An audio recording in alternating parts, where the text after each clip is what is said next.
Ba-da-ba-ba-ba-da. What's up, everybody? Welcome one, welcome all to the Jerkmonger Show. What's up, party people? I am your host, the Jerkmonger, coming at you live from Tampa, Florida, to give you guys a little bit of art supplies talk. I've been thinking about doing this for a while, and I thought it'd be pretty cool to kind of show you guys what I do and what I use to do it. So I'm making a little series I'm going to call Art Supplies or Jerkmonger Tools of the Trade. Lady Celtic Moon, how you doing today? Good to see you.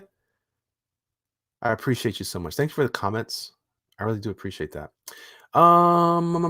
Eric Hawkins twice in one day. Sweet. Yeah. I'm not trying to do any more than Mike Miller. But definitely trying to get on board here. Get on board with the old slick rhythm. All right, here we go. I'm going to check Jerkmonger Art Supplies. All right. I'm just checking out my quality of video. All right. So I'm going to go ahead and turn on my camera so you guys can see me. So it turns out that a lot of people ask me quite frequently what tools I use and how I get things done. And what I want to kind of do is give you guys a little bit of information on not just the tools that I use, but also how to take it around with you and how to use it. Thank you, Lady Celtic Moon, for the $2. I love you too. Thank you very much. Andy Head says, finally, I get to see you live. It's beautiful. It's beautiful. I appreciate it. I appreciate it. So, like I said, this is one of those things I want to do it a little live, so you guys can ask me questions about the tools, and probably I can answer some of them. But it's going to be kind of back and forth here. Get those likes up, people. 89 watching, only 4 likes. I don't have 89 people watching. Do I have 89 people watching? That's funny. There's 11 people. Dark Emerald March, how you doing? All right, so how shall I do this? I thought about, I didn't give this much thought. Actually, I was like, I'm going to share what I use, and then I don't know how I was going to do the rest. So I'm just going to go into what I'm using here. I'm going to change my camera around so you guys can have a little more personal interaction with my stuff. All right. So this right here is called a Pro case. So you can see there. Hold on. I got to open up my, I don't know. See, I don't know if I can, I forgot about this.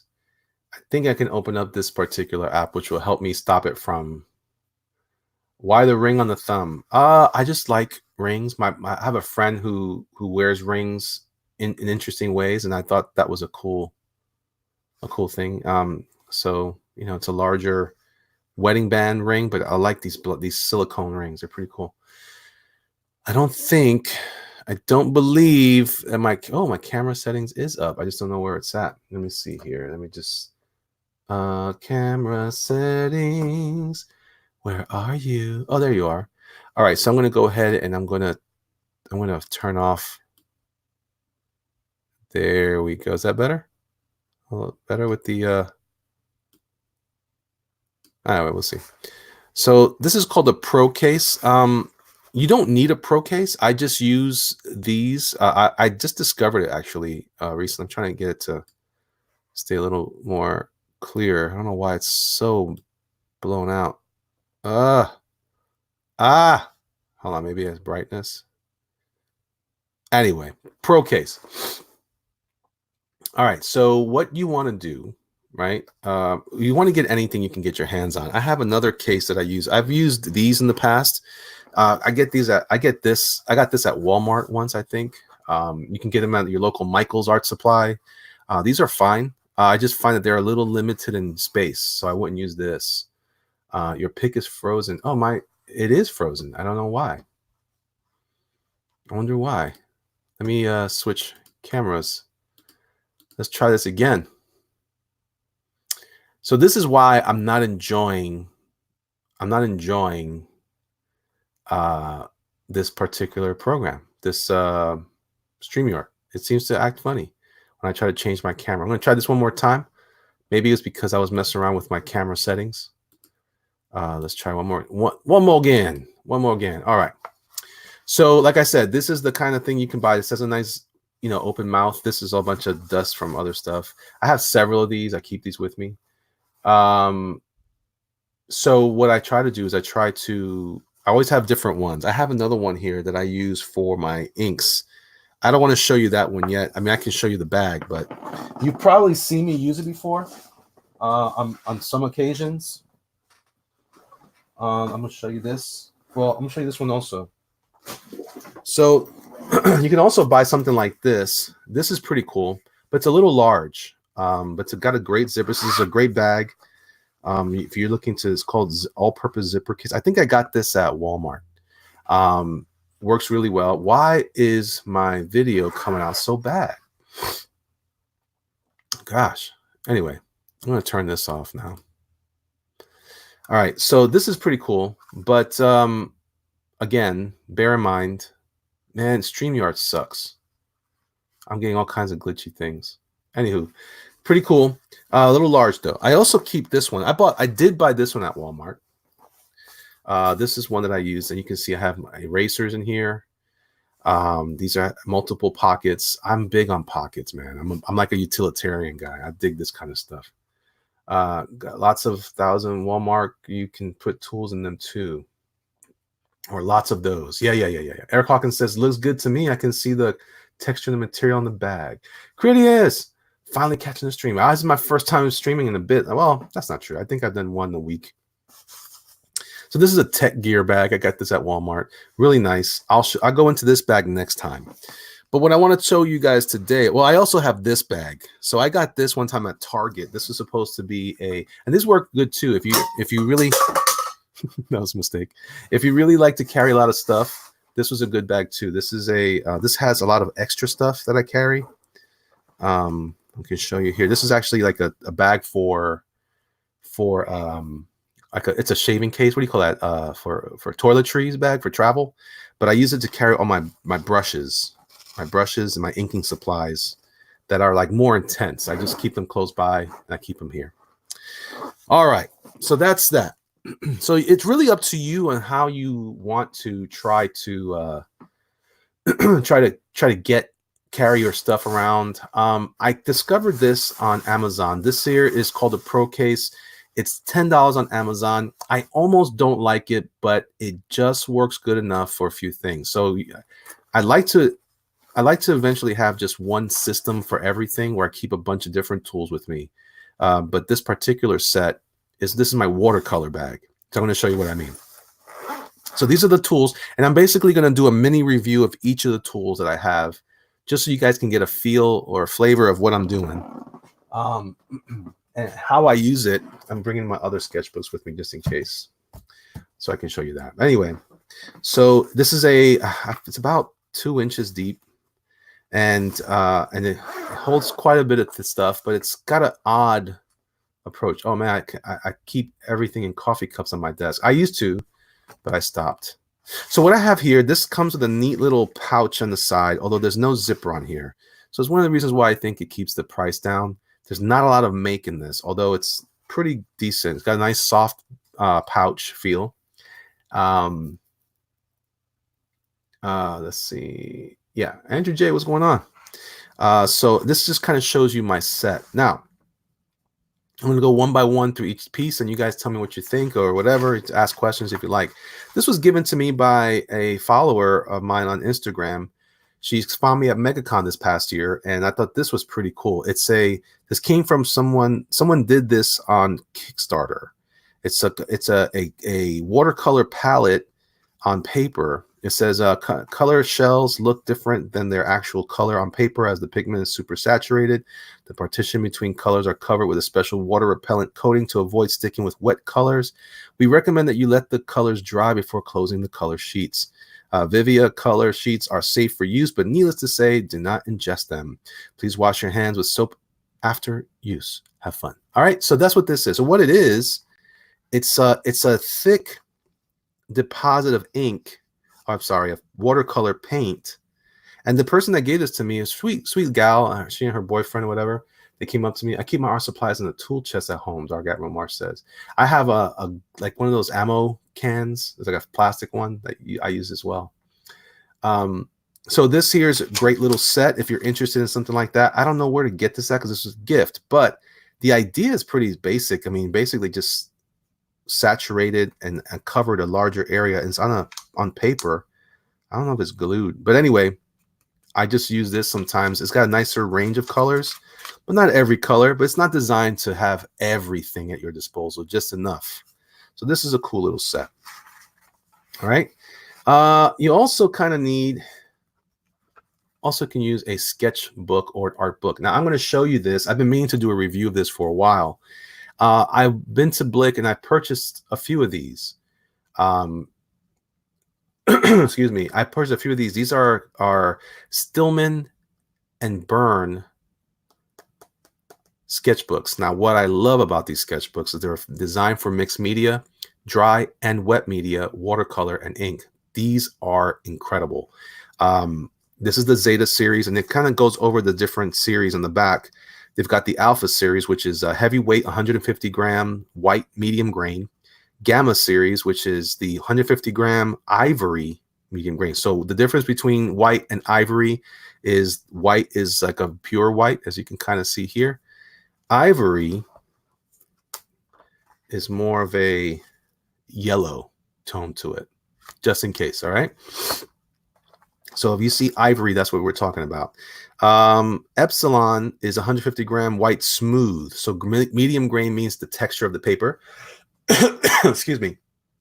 Smooth obviously means that it's super, and when I say smooth, it is super smooth. I think this one, which one is this one? This one's Zeta. Zeta is smooth. When you feel that, it feels like it's very hot press. Hot press means they press the paper down with the heat, with like an iron. Super smooth. It works out all the kinks. This thing is like glass. Feels fantastic. All right. So that's what this is. Then you have Beta, which is 270 grams. So this one here, this is 270 grams. And let me show you the paper quality on this. Listen to this. You see that? This thing is like super dense paper. Very, very good. If you're interested in doing watercolors, this will hold up really nicely. Now, it does buckle to a degree. You can't just like super saturate it with water. It's set up so that you can kind of build and build. I tend to go a little, I beat my sketchbooks up a little bit more. But I like these books because they fit really nicely in this pouch. They're small, and this is designed for travel. So this is basically my travel kit for watercolors. So if you guys are interested in something like this, this gets great. R2D2 for Life says, Zeta series activate, form of JERKMONGER. That's true. Awful Redneck Gaming says, I was so very close to being able to watch the walk and talk this morning. Awful, I'm sorry, man, but you're welcome here now, man. So you can't dip it in a water glass, says Razmaz. I mean, you kind of can, but if you want to spray some water on it or get a saturation of water, I also keep one of these. This you can get for about $1. Oh, by the way, at Blick Art Supply, I got these for less than $10. These are pretty cool. I'm also going to do a quick demo when I'm done here, but just kind of talk through this first. But if you want, if the way you work is you like to kind of like spray water, or you want to work on a wet surface and push your colors around on a wet surface, you could use this. And this is a very cheap, this is like your travel spray bottles that you can use for different. I actually have one of these filled with aftershave for when I travel. That way I don't get stopped at the airport for stuff that I have in my bag. So if you need to work that way, that's what this is for. So I've got the sketchbook. This is the ivory one. This is it's ivory, and it's what do you call this? Landscape, right? This is the same not different surface. Like this one here, the paper here has a bit more tooth, feel a little more rough. So that's what it means by medium grain. It's not quite watercolor grain, but it's medium. And then this one here is white and smooth, but still 270 grams. So the paper's nice and thick, but it works well. Anyway, Stillman and Byrne. I love this. This is my new favorite sketchbook. I want you guys to take. I have other ones. I've another book I use called a handbook, which is also very nice. The only downside to these, and I left this on so we can talk about them, so you guys can see the actual packaging. This comes, enclosed in cellophane or whatever, or plastic wrapped. Again, $9 something at Blick, You probably can get it cheaper on Amazon. Stillman and Burn. Check that out. Very cool stuff. Now, only downside is they don't, some of these other sketchbooks like your Moleskine, and I like this better than Moleskine. Moleskine to me is only okay. It's way overrated, way overpriced.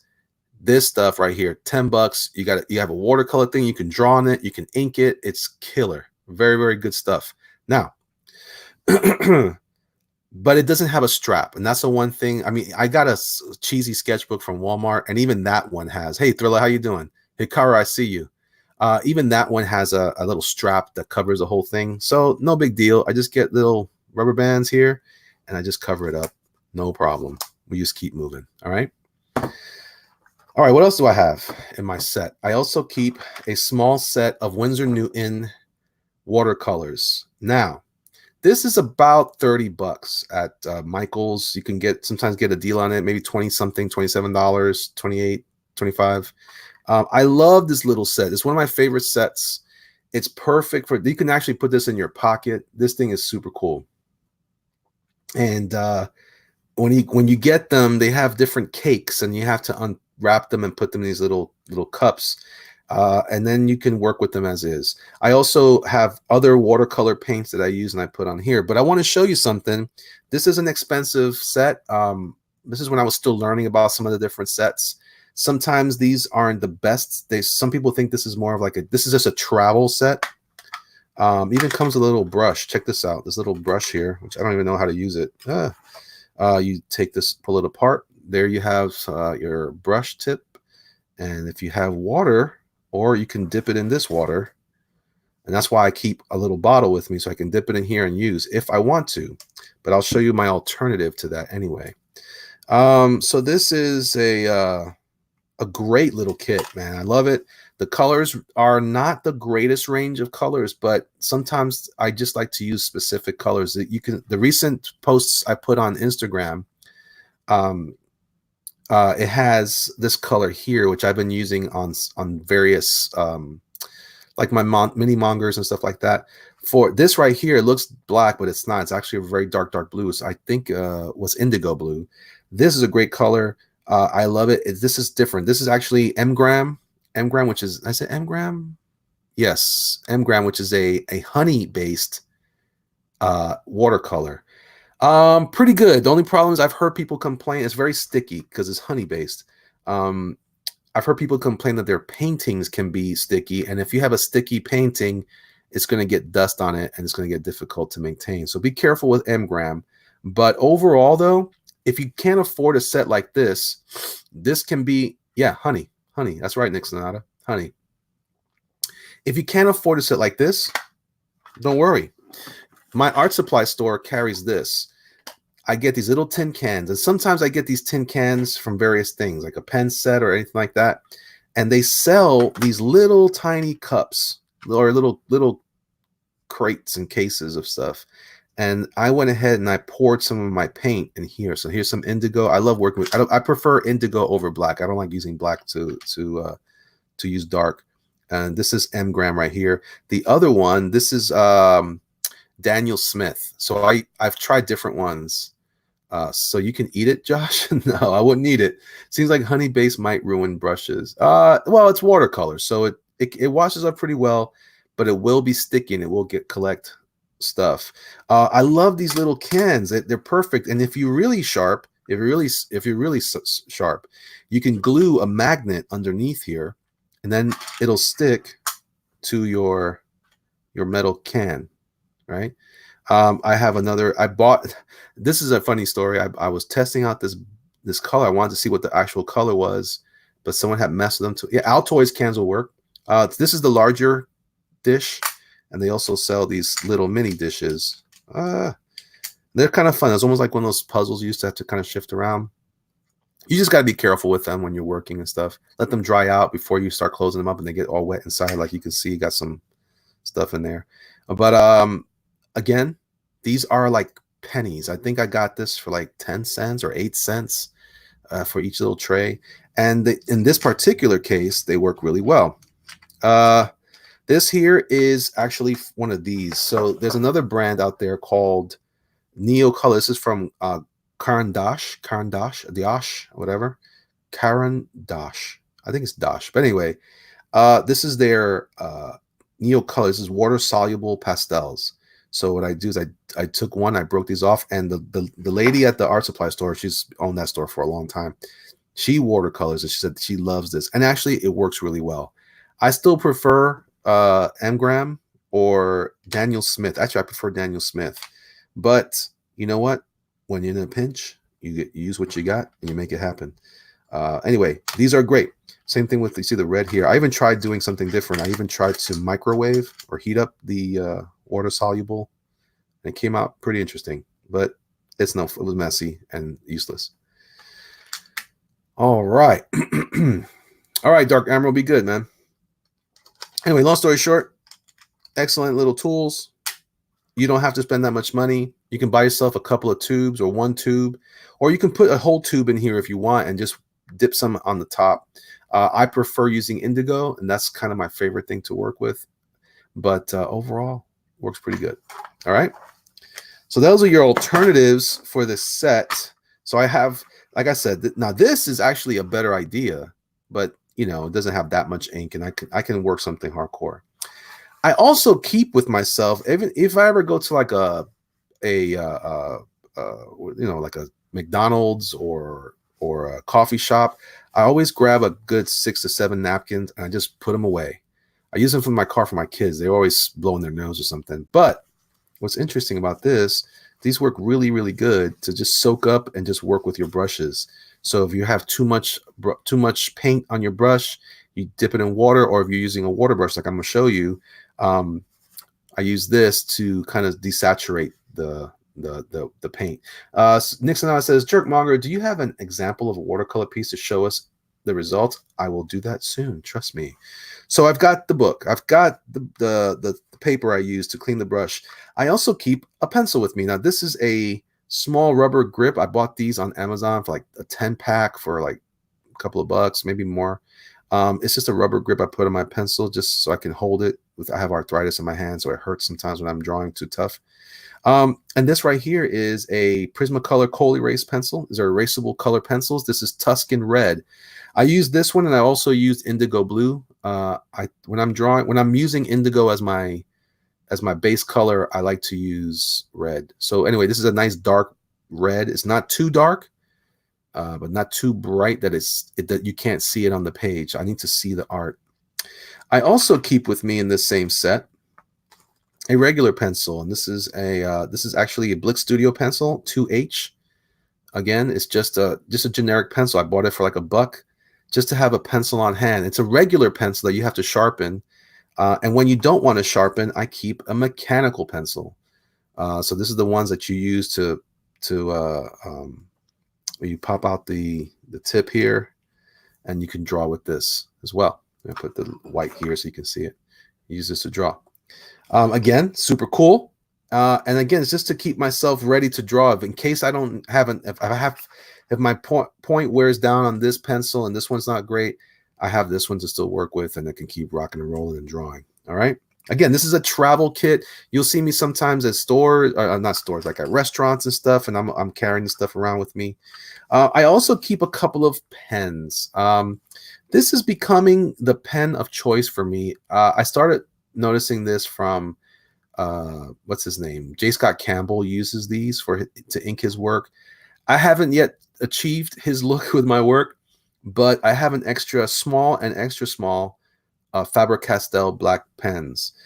Artist pens. These pens are waterproof when they're dry. They're India ink. They last long. They have a high fastness. This stuff is great. Did you ever finish that Joker piece? I have it in the back, Critias. I'm still working on that. I have those pens, says Critias. Benjamin Bisco says, Pitt Artist pens. Hell yeah. Yeah, it's either this or Microns. I like Microns too, but these particular pens get really small. You can really see a tiny line there. This is a great little pen. Unless you're going to use Copic has a small like 003 pen. Also really cool, but sometimes that pen jacks up on me. Anyway, very important. And then finally in my kit, I always keep 2 of them. I keep the water for spray or for dipping. and I have my aqua brushes. These are actually Pentel. As you can see, I have a lot of Pentel products. Do you have some flat nails, Elliot? Flat nails. Oh, are you saying, oh, you have some flat nails? Yeah, I got nail problems. These are super important. I keep one, and this is where the napkins come in. When I want to clean my brush, if I have too much ink. Now this brush tip is stained with blue, but I just kind of come in here and I kind of want to wipe off some of the moisture, get it out of there, and it works pretty great. I'm sorry, whoever's typing, I think in Russian or something. I can't read it, man. I apologize. But thanks for writing me. Thanks for being so kind. Anyway, super cool. Now, I keep them both filled up, and I just use regular water. You don't have to. You can use distilled water, purified water, whatever you want, but these are pretty great. Kathy Webb says, hi again. Have you ever tried using one of those stress balls to help with pain in your hands? Salsa helps to strengthen. Salsa helps to strengthen, like salsa music? No, I haven't. I haven't, actually. I haven't. But I would. I would. Critius says, Jerkmonger, he said, I don't understand anything, but I like. Nixon says, translation, I don't understand, but it's very interesting. All right, very cool. Hikaru, Russian guy says, I don't understand. Okay, all right, everybody's telling me what he's saying. Very cool. All right, so that's that. So this is my basic set. You can minimize this as you want. Maybe, like I said, you want to use the pouch that I showed you. You don't want to carry too much stuff. I tend to carry too much stuff, and it's annoying. I've got this. I've got my brushes. I keep 2 of them full of water because sometimes how I use the brush in the water, stuff comes out and it gets janky on me. So I try to keep this here. So all this is like essential. I use this in case I want to add ink to the drawing and that kind of thing. And then on top of that, this right here this is not necessary, but man, does it help a lot. So is watercolor the first art medium you got into? No, actually, I got into this much later in life. I just I had a friend who passed away a while back, but he taught me how to use it, and he was mesmerizing with this stuff. So ever since then, I've been totally stoked about watercolor as my medium of choice because it's so hard to control. You have a weird black thing on your thumb. Thank you, Justin. I appreciate that. So these are my tools, okay? And this is my sketchbook. So like I said, here's my rubber band to cover it up. And what's great about this little set is everything fits nicely in the in the case. You zip it all up and you're ready to rock and roll. I put it in my bag. You can take it anywhere. Everybody's happy. But let's go ahead and do a quick demo of some of the tools that I'm using. Like I said, this particular case is nice. It's nice and deep, but it's easy to fill up very quickly. So here we go. This is some of the recent watercolors I've done. Some of these have been posted to Instagram. But this is when I first got it. I wanted to try out. Benjamin says, I'm so scared of watercolor, to be honest. Yeah, that's the exciting part of it, though, because you can't control it. You can only kind of guide it around, and then you got to live with the mistakes. I would add this too. If you can, I would also consider including in your kit. I just recently included it. One of these, and I'm going to keep it in there. I keep a 08 Jelly Roll pen. This is actually something I'm adding to my kit. So here you go, guys. You've seen it first. Adding to my kit. But this right here is great to add white back in. It will help a little bit sometimes when you're adding some stuff in there, in and out. But overall, this stuff is sick. And it helps to bring out highlights. Have you tried water pastels? Just the set that I was showing earlier had some water pastel. All right. So this is some recent things. I was watching some horror stuff or listening to some stories, and I kind of drew this character. And you can see I was using ink, my pens to draw these thin lines. But this is what you do, is Josh. I like to just, sometimes you can blend them. Sometimes I don't. I did this. I drew the witch with a bunch of just a pen. And then I came back in. I ended up just putting black everywhere, but and using the gel pen to make some white highlight stuff. I just did this one recently. to have fun with this here. Let's see. Ink and watercolor looks cool. Yeah, it does. He looks great. Thank you, Critias. I like him as well, but I suck with them. Well, Mike D'Souza says, wow, cool. Hikaru says, what's the tool that lets you draw on the paper, then watercolor over, and afterwards you can peel it off? All right, that's called, I actually have that here. What's this stuff right here? Some people call it Misket. It's called drawing gum. Misket, some people call it. It's a brand. Pebeo. This is one that a lot of people. It's blue because when you lay it down, you want to still see it. Otherwise, it'd be clear.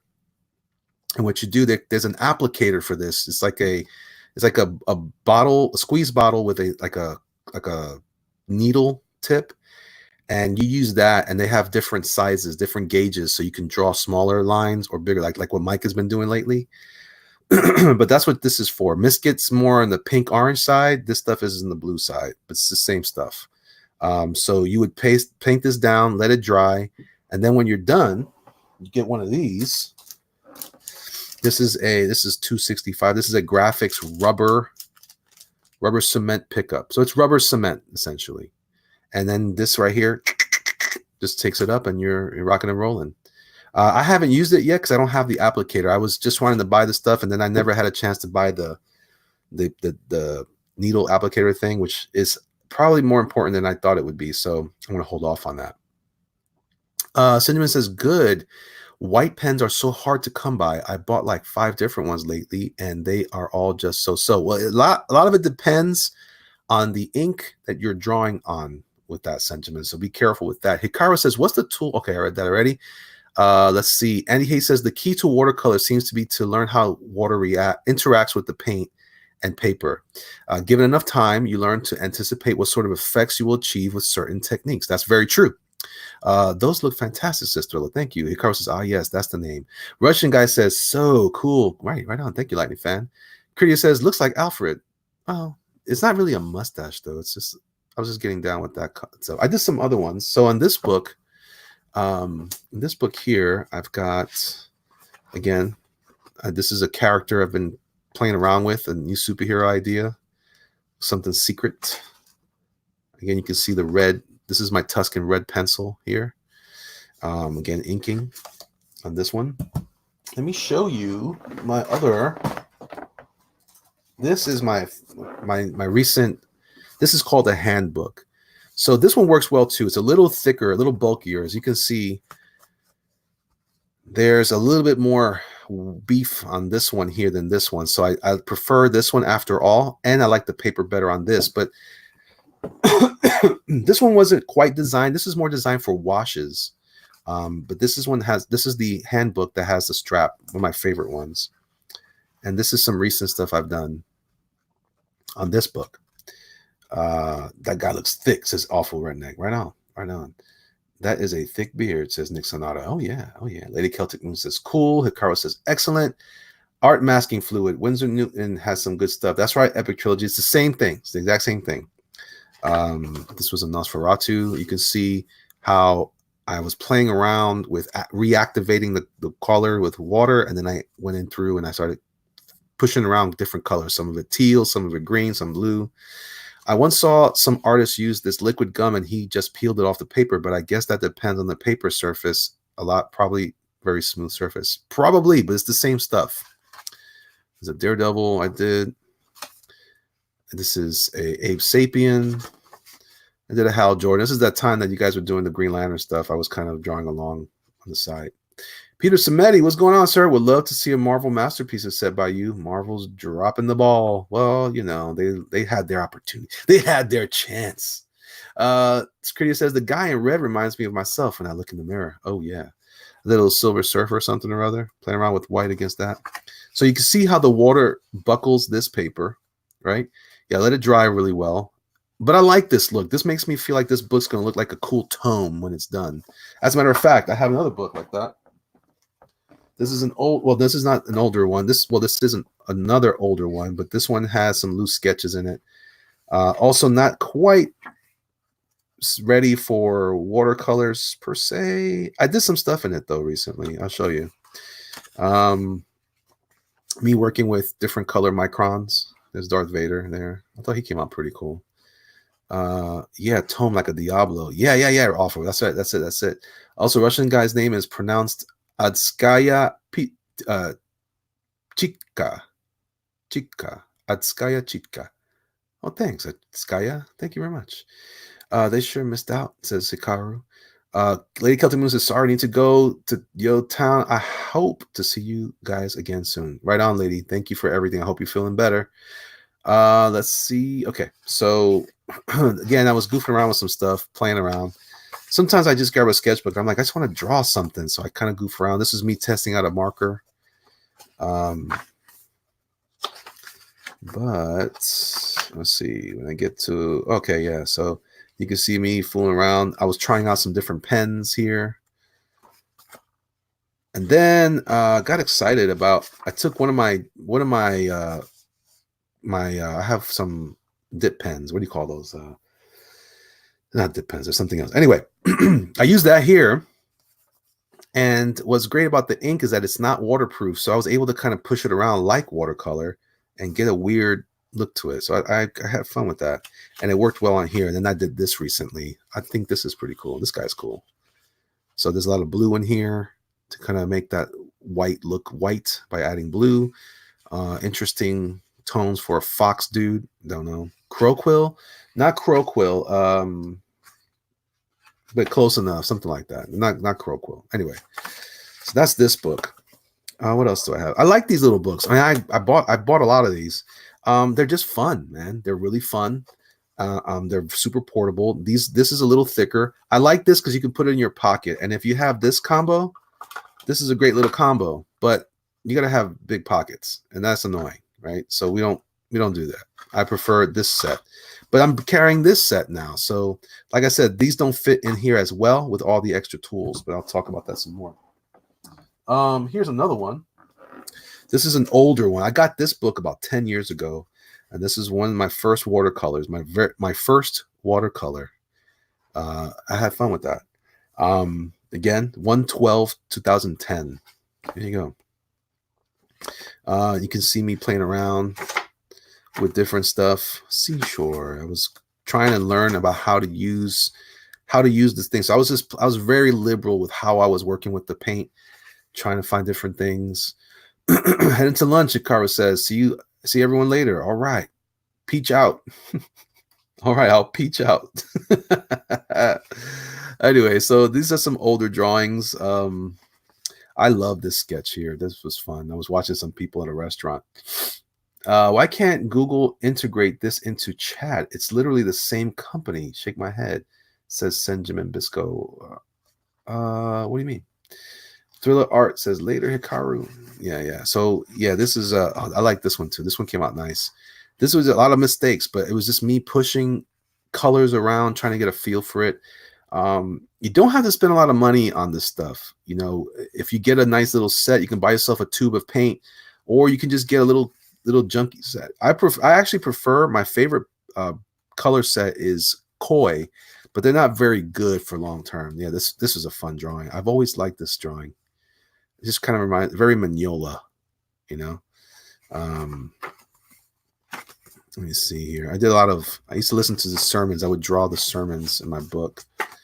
Let's see. This is a fun guy too. He's cool. Yeah. So anyway, there's lots of old drawings here. My buddy did this. My brother. He's an idiot. Let's see here. Some weird stuff that I was listening to in the sermon, interpreted strangely. Let me see. Is there anything else? Then my kids got involved and they messed it up. But anyway, this is a cool little sketchbook. These are a little more expensive. These will run you about $18 to $20. The handbooks, they've got a nice cloth cover. But again, I found these Stillman and Burns, and these are great, man. These things are dope, and you can really get a lot out of it. You can really beat them up with the watercolor. And this particular, this is 270 grams. Look how nice the paper held up. See how that there's just slightly warped here and there, but they're not ultra buckled, because this is designed for watercolor. All right. These are my last two to show you. I have another Stillman and Burns sketchbook somewhere. I don't know what I did with it. It has some other drawings, but this one here, this is the Moleskine. This one will be. I got this book. This is actually a bad idea. I bought this one thinking it was a sketchbook. It was just a regular book, but it's just a plain sketchbook, and the paper's too thin. It doesn't take water very well, and you can see this watercolor kind of got weird. So I don't recommend it for watercolor if you're going to get plain. If you get the sketchbook, it's a little better, but not great. Not great. Let me see. This is the one I got this book from Walmart. This is the Dalarani book. The paper is very similar to the Moleskine, although it's a little thicker. So it's this thickness of the paper that matters and how you can use mixed media. You can see I did that in there.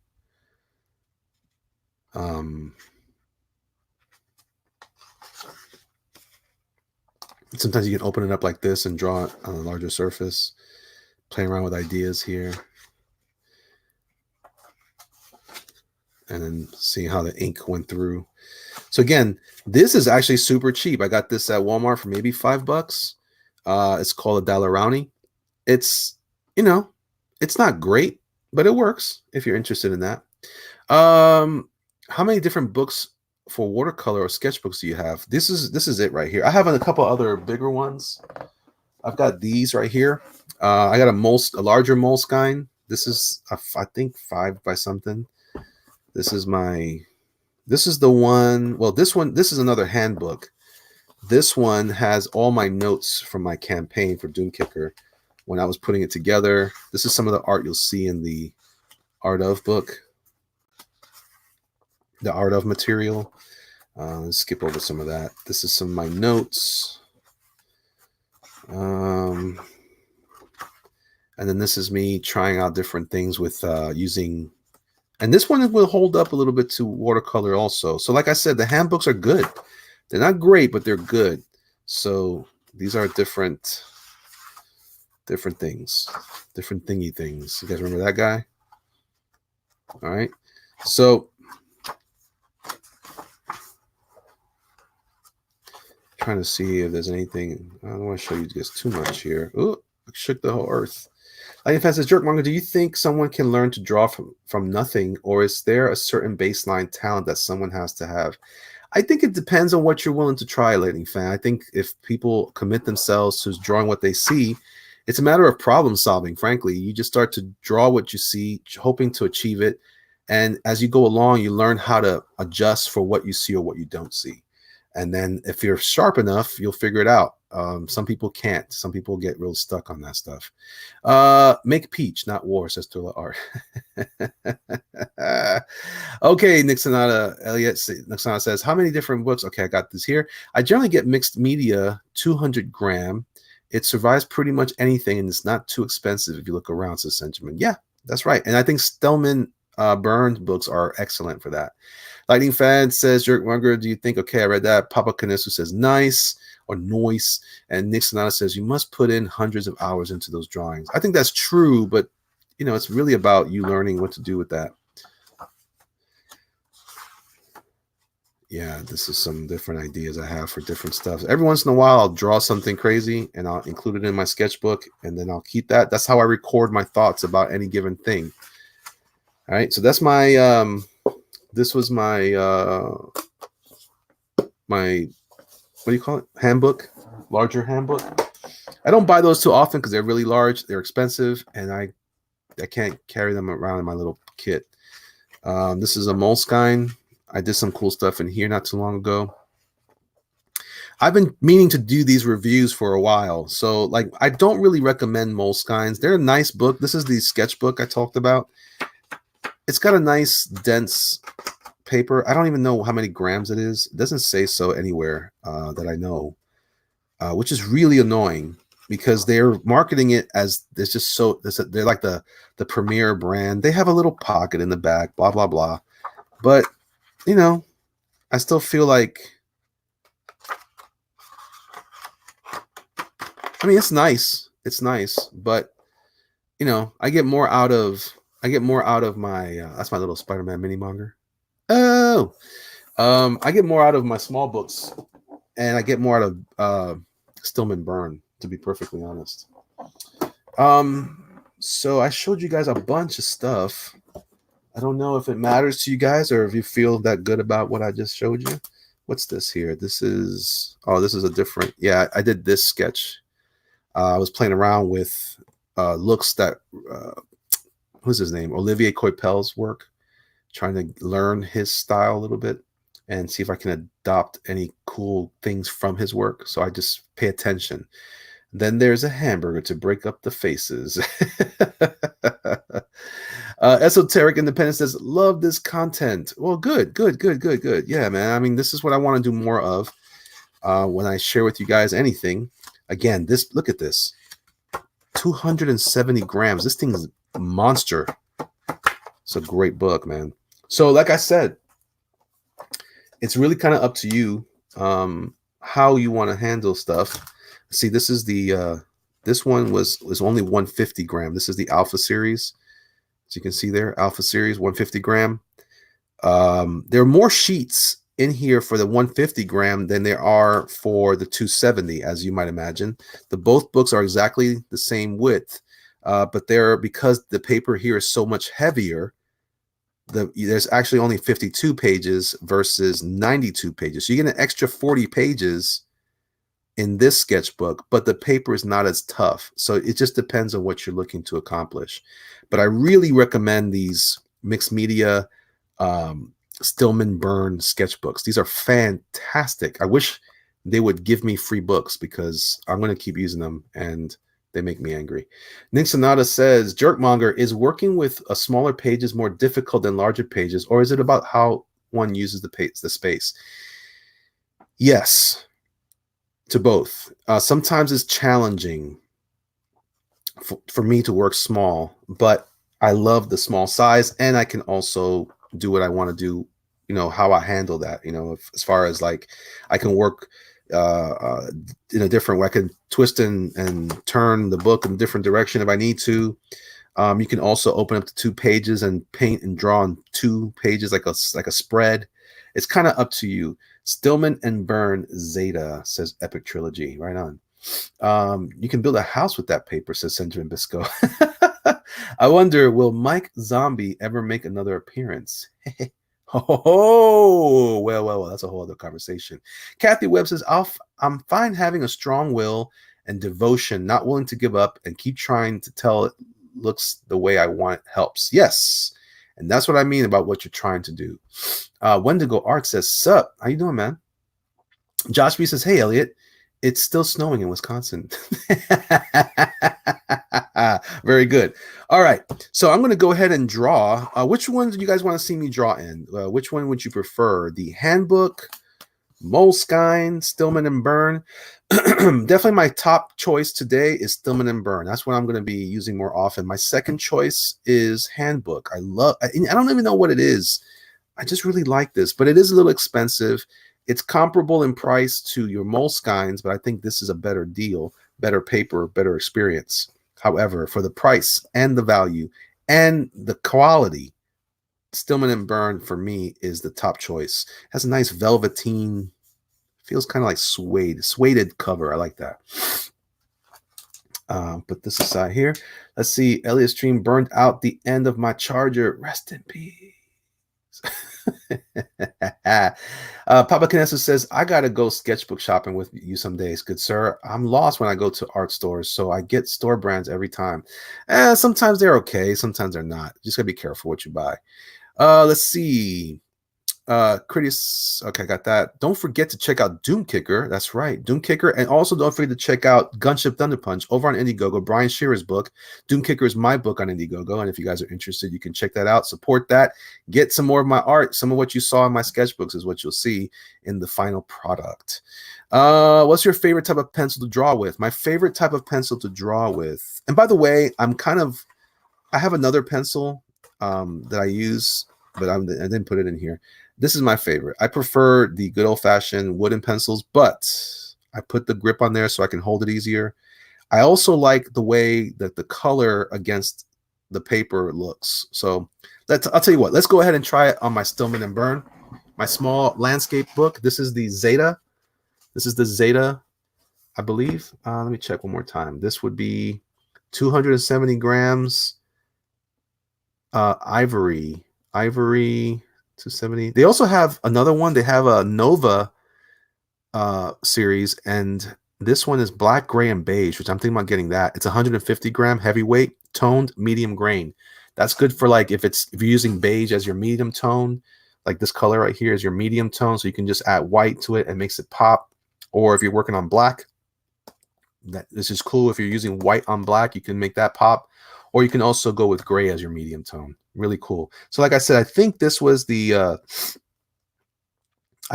okay, so I don't think it's Zeta. I think this is Delta. This is, no, see, it's not cold press. This is, oh, cold press. All right. Okay. So there's medium grain, smooth, and then cold press. I think that's why I like this one.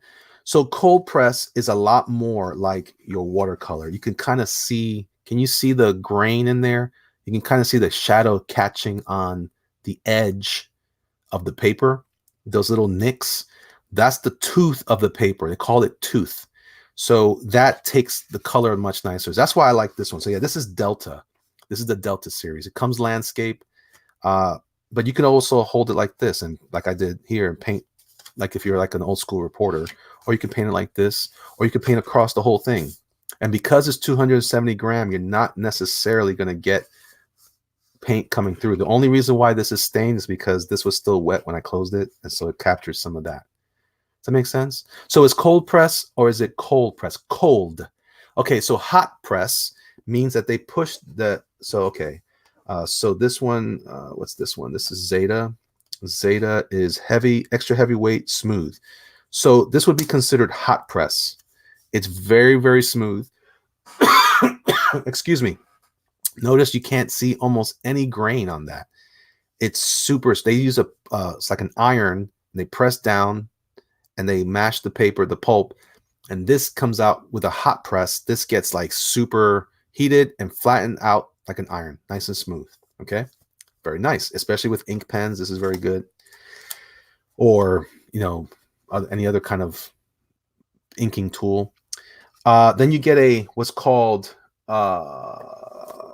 this one's Alpha series. Alpha series is medium grain. So medium grain, it's also 150 gram, and it's got some tooth. You can kind of see it a little more there, kind of. It's a little tooth, so that means it's not quite cold press. And then cold press means that they press the paper down to make it flat, but they didn't apply any heat. So they call it cold press because no heat was applied, and that's why it still has all the grain from the pulp. So it's not quite as pulpy, but it works pretty good. All right, that's the deal. All right, so let's see, how much time have I been on? I've been on for almost an hour. Let's just go ahead and do a quick drawing so you guys can see me work. You can see here I have other tools. This is another water brush that I use, various things. I have it all over the place. I'm always working in a mess. But let's, it's Halloween, so what should we work on? Let's see. I burned myself a few times mistakenly touching it, says Critias. I don't know what you're talking about, Critias. I hate Apple chargers. It's the second one this week. Oh, Nick now says, Jerkmonger, would it be not possible for you to draw a graveyard scene since it is Halloween? Okay, all right. Next, is it cold press or is it cold press? Okay, I got that. I lost one last month the same way. Oh, I see. I got you. You burn your hand on your charger. That's terrible. Hellboy says, rest in peace, or Rip T. Mangleshank. All right, let's try that. Let's do Hellboy in front of a graveyard. How about that? All right, with a jack-o'-lantern. Jack-o'-lantern, how good can you draw one? I can draw them pretty good, Kathy. I can do it pretty good. I can handle it. All right, here we go. I got my pencil. All right, so a lot of it now is about how I want to use this space. I can go across. I can keep it simple to one sheet. It's all kind of, I can draw it this way, so it's like a long drawing, tall drawing. Yeah, I love drawing Hellboy. He's one of my favorites for sure. But I'm just going to draw on this side so you guys can see, so I can handle the paper however I can. Excuse the shadows. I need to get a better lighting, but so far, here's where we are. Dr. Wright, good to hear you, man. Good to see you. Good to hear you smile, Elliot. Thanks, brother. I appreciate that. Do me a favor, Dr. Wright. Do you have my email? I need to get you to contact me so we can stay in touch. Next time, Elliot is a pro's pro. Nothing he can't handle. That's not true, but I'll take it. That's what you get for using Mac Evil Lunatic Laugh. All right. Here we go. So notice how I'm holding the pencil. I'm just holding it. It's resting in my hand. I don't hold it very heavy. I don't squeeze down. I don't press down too much because I really just want to kind of let the pencil glide over the space. All right. So I'm going to go ahead and, again, I'm not squeezing. This is squeezing. Look how my fingers turn white. This is relaxing. This is relaxing. Oh, I love it. I love it. I love it. Plug your book. Make some Doom Kicker baddies. Oh, that's true. I guess I could do that. But I've already, well, let's go with this for now. Let's go with this for now. Maybe I'll throw in a character in the background from Doom Kicker. Let's see. Maybe it's Hank and Hellboy hanging out together in the graveyard. So I just glide the pencil over the surface. And again, because it's cold press, meaning because the paper is as rough as it can be. It's not quite pulp like it just came out off the mush of wood. It's just good. Breathe, Elliot. Don't forget to breathe. For his next trick, Jerkmonger turns white. Hank beating up zombie Mike. That's funny. Stop saying Hellboy, LOL. It says Brian Hawkins. Don't want you to become the jailmonger again. Oh, right. What I meant was Heck Child. All right. All right, so here I am. So I'm just kind of constructing just a loose drawing. You can barely see it. And I don't want to press too hard. I just want enough lines to show up. And this is why I use the red. If I was using like a regular number 2 pencil, the lead, or it's not actually lead, it's graphite. The graphite in that particular pencil is so dense that it goes on almost black, kind of black. Which is nothing wrong with that if you kind of want that heavy, dark approach right away. But what I'm trying to do is get a soft image. So I'm not going crazy here, mashing the pencil heavy. I'm also trying to keep my hands from getting hurt all the time, like again with the diabetes, the arthritis. So I'm just trying to keep it simple. I'm just drawing really softly, real light lines. I've drawn this character so much, I kind of know where most things go. So I'm just kind of adding what I can add. Hey, double hockey sticks, boy. H-E double. Hail boy. Huh, jail boy. That's funny. All right, so here's the HEW double hockey sticks kid doing his thing. He's got a fat neck. I gotta make sure I give him a fat neck because he always has a fat neck. If you don't draw him with a fat neck, you've done it wrong. All right. He's got a cigar in his mouth. Because I like cigars. They're fun. All right. Okay. So that's pretty much him. I'm going to see if I can show it to you a little closer. You can see. I can give him a little goatee action there. Annie Hayes says, Jerkmonger, how do you work around the fact that the pencil lines muddies up the watercolor paint when you apply it over the pencil? Well, that's the thing. It doesn't happen with this pencil. This pencil, I don't know why, but it's not very water soluble. I can push it if it's dusty, if it's the dust of the pencil on the surface of the paper. But if it's just, and I can manipulate it that way. But for the most part, it doesn't come up. So I can always ink some of it. I can always put down something else. It doesn't get molested too much. I would love to see a Ghost Rider book by you. Marvel had their chance. They had their chance. How's your Detective Dead book going? Oh, they're asking you, Critias. It's going great. We're just waiting impatiently for pages to arrive in my inbox. Yeah, I owe him some pages, as a matter of fact. Got to get that going.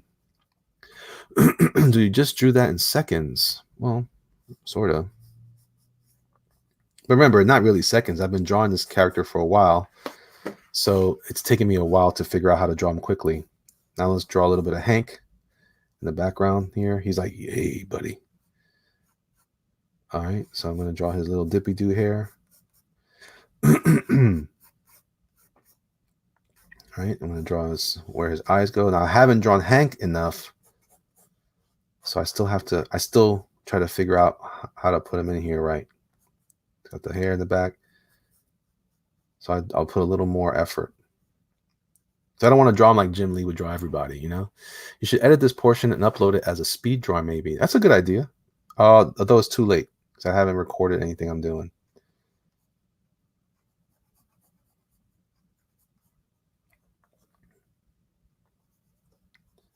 All right. Oh, he's too smiley. Don't want him too smiley.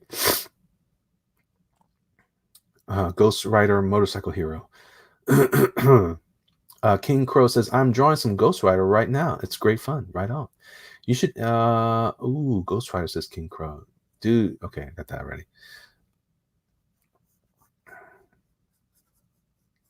All right, so he's got extra lines on his face because he's chubby. He's got a little bit of a gap in his teeth. All right. He's got a little bit of pork chops, kind of like what Hellboy has, but a little different. I think Hank and Hellboy would hang out together. Actually, that's a cool idea. I wish it wasn't crazy to say, oh, I want to do like a little ash can of them hanging out together. Hank wants to get a sandwich after beating up some chumps. Heck boy, hold the mustard. All right. My throat's getting a little weird, so I apologize if I'm sounding less and less enthusiastic. All right.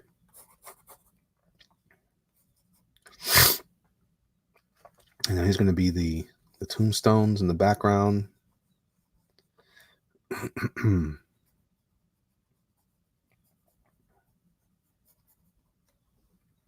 Just a couple of mounds, nothing crazy. And we want to do the moon. Drink water, Elliot. Don't want you fainting on us. H-Boy would probably have a sandwich while beating up some chumps. That's awful. I think so. He's riding around with his on fire, hell burning eyes of trying. You guys got to work on your typing, man. What's going on with you people? I can't read your typing. Hell burning eyes of trying. I don't know what that means. He's running through your town with head on fire. Do you know that song, the Ghost Rider song by Rollins Band? No, I don't.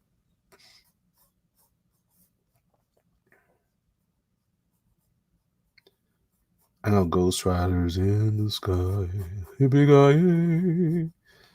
I don't know anything else. All right. There you go. Right? 33%. I'm slowly fading into obscurity. He's riding around. Hooked on phonics worked for me. All right. Here we go. So there's a couple ways I can approach this. I can ink this with the watercolor. I can just ink it with pens, or I can just start painting. I'm just going to start painting. So I'm going to go ahead and grab my kit. I'm going to put this over here. I'm also going to open this up because these have some fun colors. Oh, I didn't put a jack-o'-lantern here. So let's put a jack-o'-lantern right here. I'm going to put the eyes. And there's a little thing comes out. All right. So this is the gal that gave this to me, the fine young lady. She went ahead and did some samples on the colors so I could know what the colors actually paint like. So there's a bunch of ways to do this. You can see gold, chrome yellow, golden ochre, burnt sienna, burnt umber. These are your basic colors that people normally use for most things. Light green, sap green, viridian. See how this is reddish? Well, you can't see it. It's kind of a reddish, but it's actually comes out more green. And this peacock blue, again, very red, but it's the mixture of those colors that make the color. Violet. This is super gold, and it comes out violet. Persian blue, all red, but Persian blue. I love this thing. Magenta. So you have to really rely on the swatches. All right, but you can see there's not that many colors, but just enough to give me a range that I might need. How about we just paint with one color? On the Crow soundtrack. I don't think I've ever heard. Don't forget, you need your paper so you can do your thing. I'm going to go ahead and just go. I'm just going to do a monochromatic. I'm going to go ahead and just use my water brush. And let's go ahead and let's go with, what do you guys think? Red, dark red, or should I use one of these colors? What do you guys think? Maybe green? Should I do it with green? Green would be gross. Let's see. Maybe you can go with brown. I could always start with this is how you normally would paint stuff. As you can see, the gal was really serious about using this, but left me enough paint there to try it. All right, here, let's go. So I just wet that a little bit. It gets onto my brush, and I'm just going to start painting in. So it's a lot like I'm inking. I treat this a lot like when I'm inking anything. And I'm going to go ahead and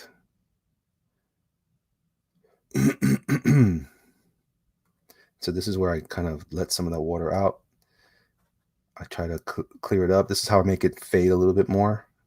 And I'll spread it out and let it dilute towards the top. So it's like a shadow. This here needs to go a little further. So this water comes out really liberally on this out of this brush. So you got to be quick and make fast decisions. Now the good news about watercolor is that because it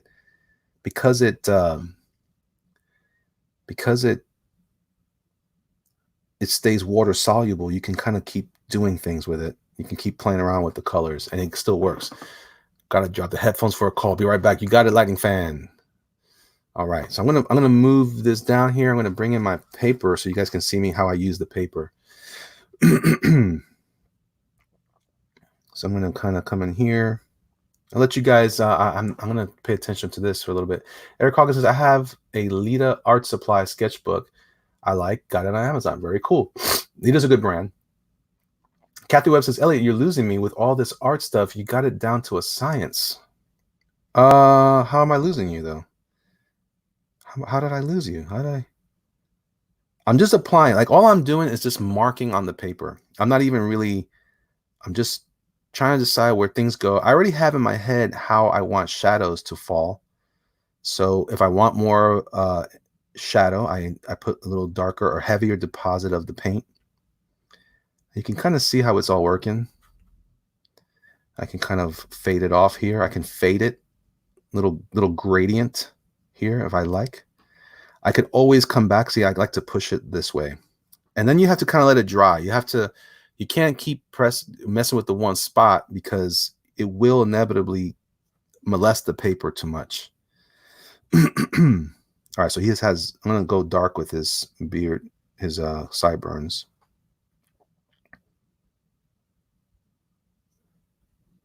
See? And now I'm just kind of applying it a little more liberally, a little more heavier deposits of paint. I'm trying to make this like if it was a black and white painting, be using burnt umber as my base. Let's see here. I hope that this has been helpful to you guys, that you guys have learned some stuff from what I'm using, and maybe this will be, it'll give you some insight as to my process, also, and how I handle some of my tools and what I'm trying to accomplish. Everything that I have is it's for a specific purpose. So I don't have, slipping down. I don't have a lot that I use that's just, random. I try to understand what the intent of the tool is. See, I'm going a little darker under his eyes, right? Molest the paper, says Slick Rick. Yeah. How about using your foot instead? I couldn't do this with my foot. Nixon says, do you let the watercolor air dry, or do you use a fan or something? Sometimes I'll use a blow dryer. I have a blow dryer at my desk that I'll sometimes pull out and start to try to make it dry faster for myself so I can move into different dimension of the illustration. but that doesn't always work. So see, the more I let that dry a little bit, and then I apply a little more paint. For watercolor, it's a lot about being patient and letting things build. King Crow says, I've wanted to try some watercolor. This is cool, Elliot. Right on, man. And like I said, you can get a nice cheap set. They're not great when they're cheaper. They're not great, but if you've never done it before, try it with the cheap stuff first. See how much you can accomplish, and then if you think that you got a good handle on it, you'll probably discover in short time that the cheaper stuff isn't that great and why it's not great. It doesn't do you any good if I just tell you. I just want you guys to learn it. But with that being said, you can learn a lot from even the bad stuff, so that you know what to look for when you get to the new stuff. It's like someone was suggesting to me earlier today about a program called Sculptress, which I have used in lieu of using something like the expensive version of what's it called again? ZBrush. I have used it, and I'm super appreciative of the person's willingness to share that information with me, by the way. But what I find is that I have to kind of like I did mess with it, and I figured out right away, like I was using it enough. I was like, oh, okay, I can see why people upgrade, you know? So Elliot bought the blow dryer back when he needed to use it for his hair. You know, I'm not gonna lie, I did use it for my hair a few times when I had longer hair. I'm not gonna lie, Slick. I'm not gonna lie. All right, so all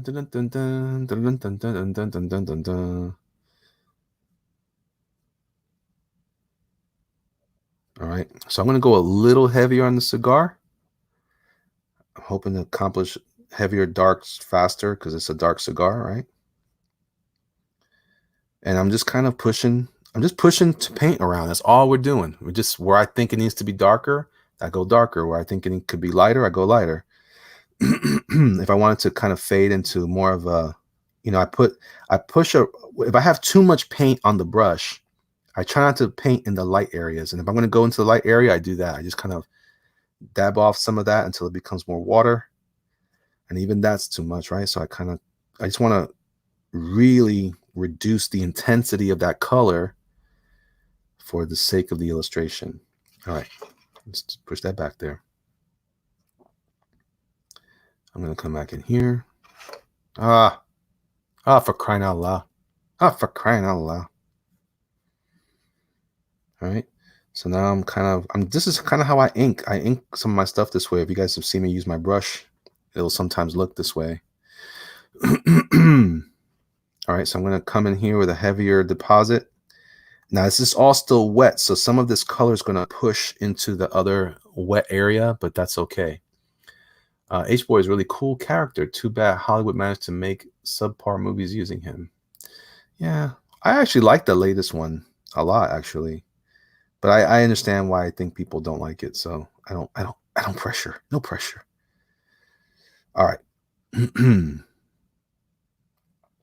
See that? All that.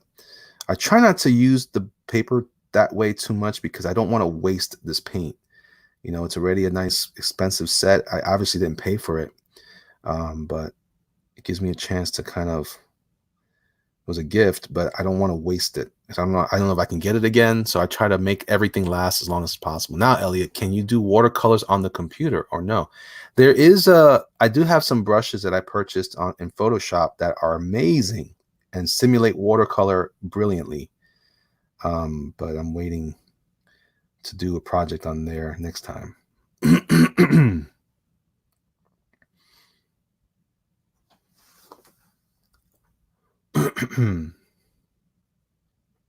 All right. I don't know what you just said, Critis. It looks like you're just cursing at me. I don't know what that means. Why are you cursing at me, bro? Why are you cursing?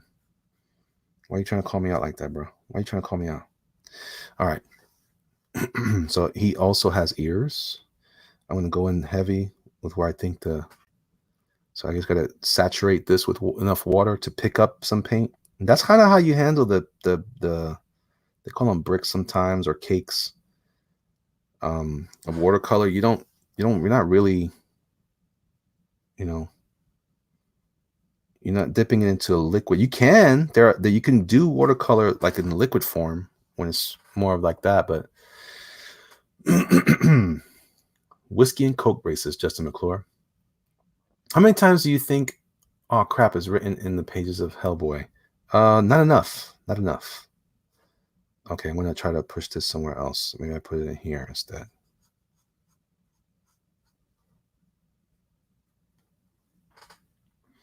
Now I like to leave a little, white gaps between my art. Someone criticized me about that once. I don't care. It's just how I like to do it. I like the look. And it gives me that watercolor feel, A lot of watercolor is supposed to have some open spaces, and your eye kind of fills it in. So I think that's what the appeal of watercolor is anyway. Have you ever tried airbrushing? I have. I have. I did some of that in school. I wasn't the greatest at airbrushing, but I did pretty good. I can't control that as well. Hold on. About to sneeze. Excuse me. Woo! Can't control that as well, but it's definitely something I like to conquer. But um, I don't use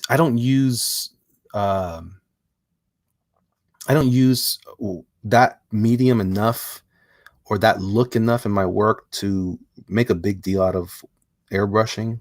I just kind of let it happen if I can. If not, it is what it is. So you see, I went darker still, but you got to let it dry a little bit. Sometimes if it's too wet, it'll want to turn it into mush, right? So try not to keep it too much. All right, I'm gonna let him dry a little bit, even though I'm gonna go ahead and push this around a little bit.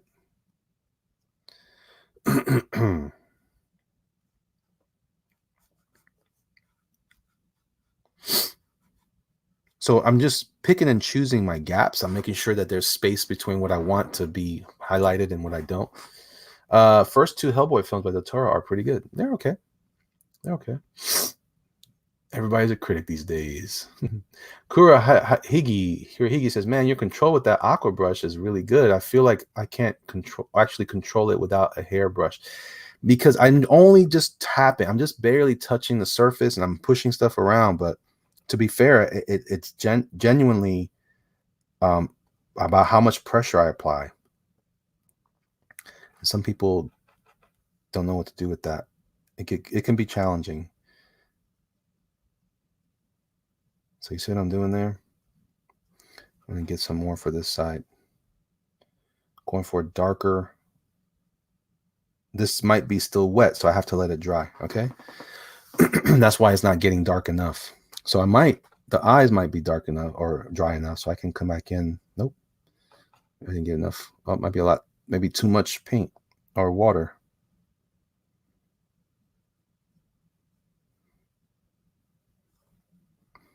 So sometimes you have to kind of just look at it against the light and see where all the water is pooling and go from there. I've not watched the new one yet. It looks like a botched reboot. I really liked it. I really liked that movie. I thought it was at first I wasn't sure, and then I went and saw it, and I kept saying, "Yeah, I didn't like it at first." And then the more I watched it, the more I was like, I kind of see he does a good job. It's hard, man. It's hard.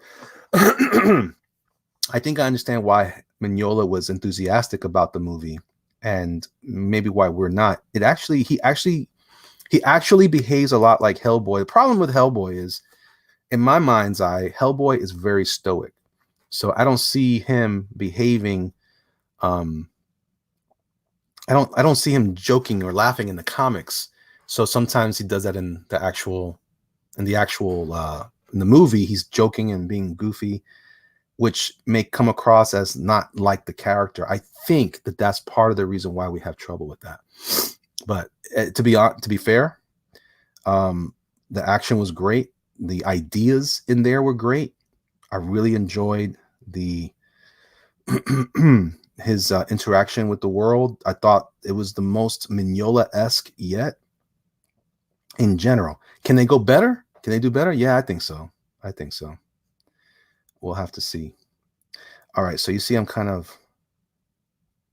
throwing down some heavier deposits here because I got Hank behind him, and obviously the composition is not perfect. You know, I'm struggling here with all this, there's only a couple of tones here, so I'm just the tone of the paper and the burnt umber, which looks more like an ochre, but or not ochre, but maybe I want an ochre. Maybe that's what I need. It was ochre. All right, man. Yeah, I'm not feeling good. This is gonna be a rough Halloween. It's gonna be a rough weekend.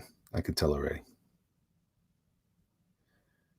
All right, I'm gonna kind of just gonna paint around his eyes there. I'm gonna make him look a little darker than normal. He's a little more angry. These are my angry eyes. Bless you. Thank you. Stop getting. Hey, John, how you doing? Stop getting sick. Blow your nose. No, I have not watched the new one yet. It looks like okay. All right, that part. I had to leave real quick. This is turning out awesome. Thank you, Wendigo. Slick Rick says I haven't had a cold in years. I almost missed them. No, you don't want them. My head hurts already. Seems like Joss Wilden has infected how comic heroes act sarcastic. No, you gotta. If you read Hellboy, he is that sarcastic. He just doesn't emote because of the way Mignola draws him. I'm gonna leave him like this. So when he's cracking a joke and he actually says something funny and smiles at it, that always seems odd to me, and I think that's part of the reason why people react a little oddly to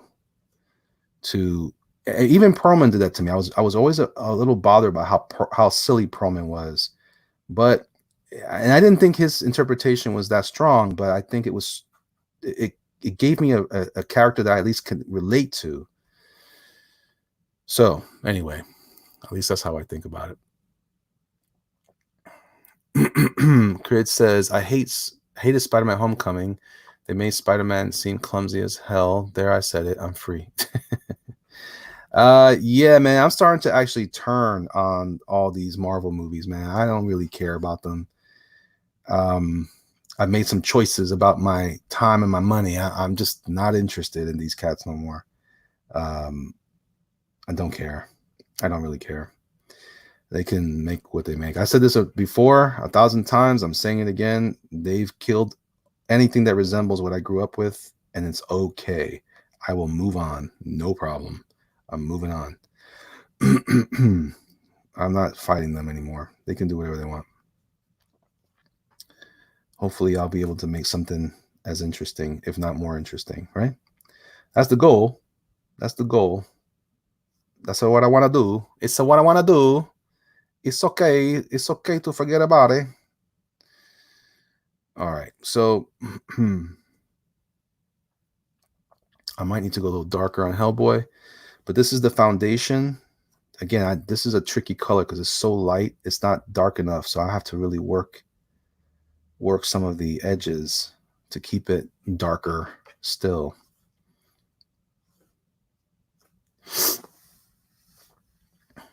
All right. So you see how this is what's cool about watercolor. Let me just show you real quick.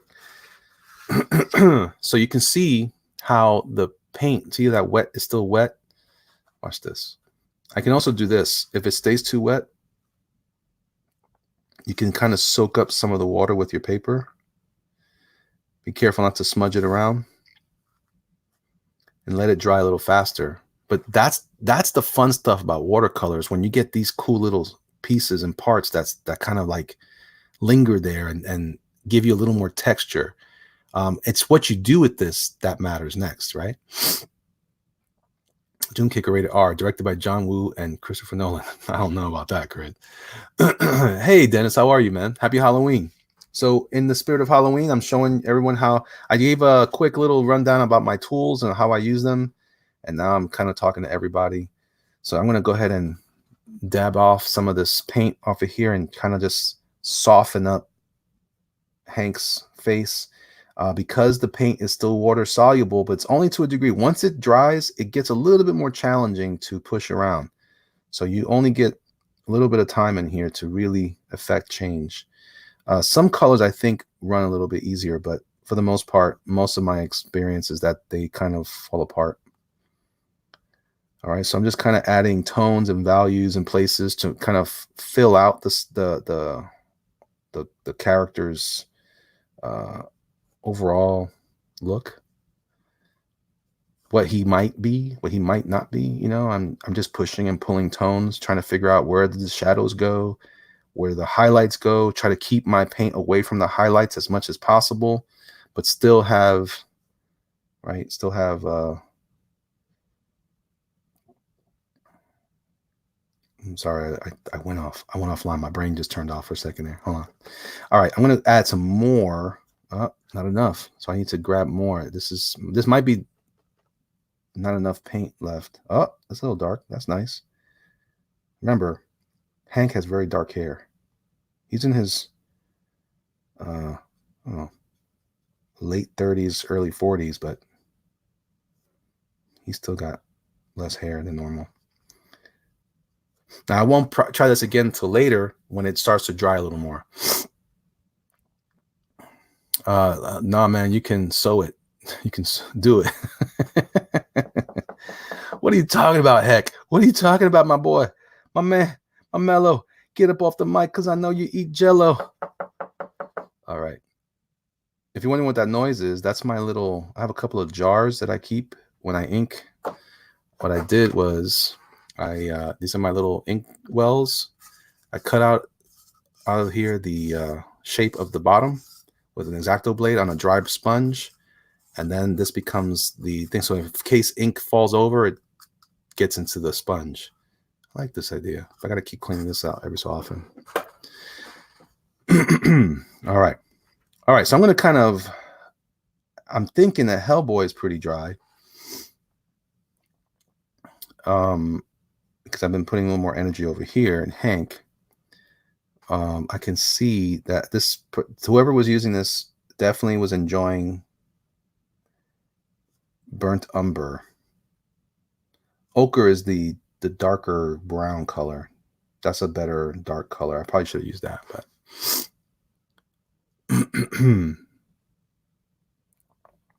thank you, Awful. He likes I like Hank's hair and chin. Really cool. He's no soy boy. No. Benjamin Bisco says, or nice splatter horror. I heard Mandy is cool. I heard it was great. I want to see it. I keep forgetting to find it. I just bought on Amazon for like $6, $7. I bought Frankenstein, the original Frankenstein. Very excited about that. I want to watch that tonight, I hope. Maybe later on tonight. When we're back from the tricking and the treating.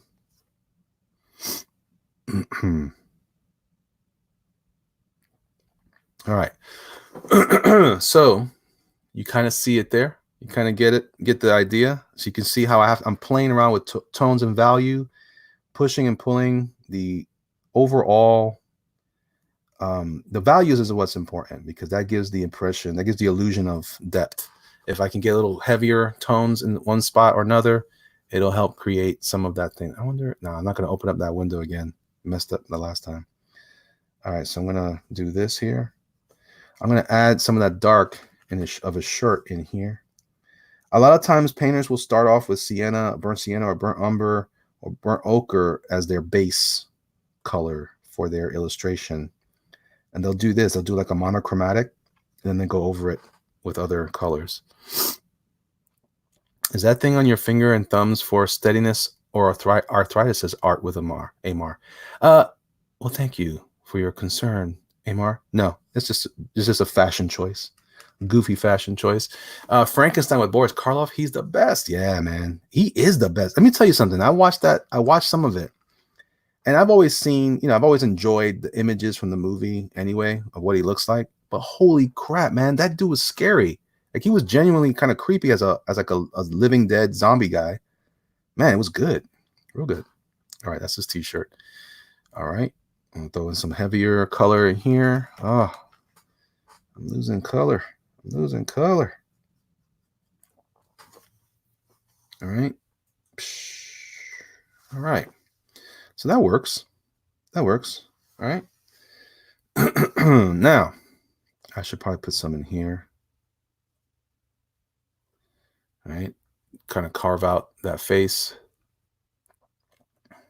And I'm going to do this. I'm going to do this. And I'm going to do, oh, we need a little more love there. We need a little love in your heart. All right. So when everything's dry, you can come back in with another color and kind of work out some of those challenges again. And I'm going to actually just kind of throw in some tones back here so that this whole thing monochromatically is humming, coming at ya. Don't you know I'm going to get ya? Suckers are hiding. All right. We're coming in here, throwing in some tones, some values, nothing major, just enough to kind of get this thing cooking. I like talking about everything in terms of food. Just want to get it cooking, just cooking. All right. All right. So now I'm going to work off some. So notice how the water is in the reservoir, and I'm losing some, but not that much because I'm being very careful how much I apply. I'm going to start fading this off here, a little more of a gradient in here too. I try to save those particular like big things for later. I don't remember what I did. Oh, this is the front. This is the bottom of the thing. All right, so I'm going to start pushing in some red in his face. I think so. Let me see. Yeah, it's pretty good. I'm going to come in with some dark red. I probably should have just used, I should use a bright red instead. In theory, if this is creating enough of a value, enough of the range of value, I can just put in another color that's in a similar family at least, and just kind of glaze it over it, and it'll take on the properties of the color underneath.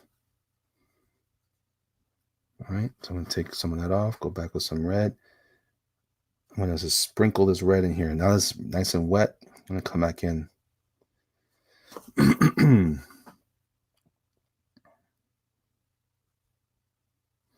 Doesn't always work for me, especially in watercolors, because watercolors is super temperamental. Once it's wet again, it wants to do stuff. So you kind of have to be careful how much paint, how much water in your brush, everything. Add purple. I will. But I'm just giving a base thing here. This is the one day out of the year you can be true self behind a mask. That's funny. You can be your true self behind the mask. That's an interesting commentary. You can be yourself as long as nobody sees you or knows it's you. All right. All right, so that's really saturated. I'm just going to come in here and just start adding red throughout. I'm going to take off some of the water.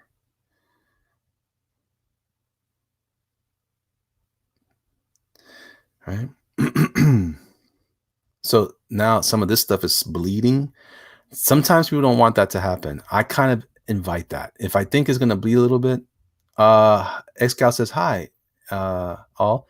Jerkmonger, those watercolor sheets are really cool. That pen are sold separately, right? Yes. Oh, my dog's barking. That means my wife is home.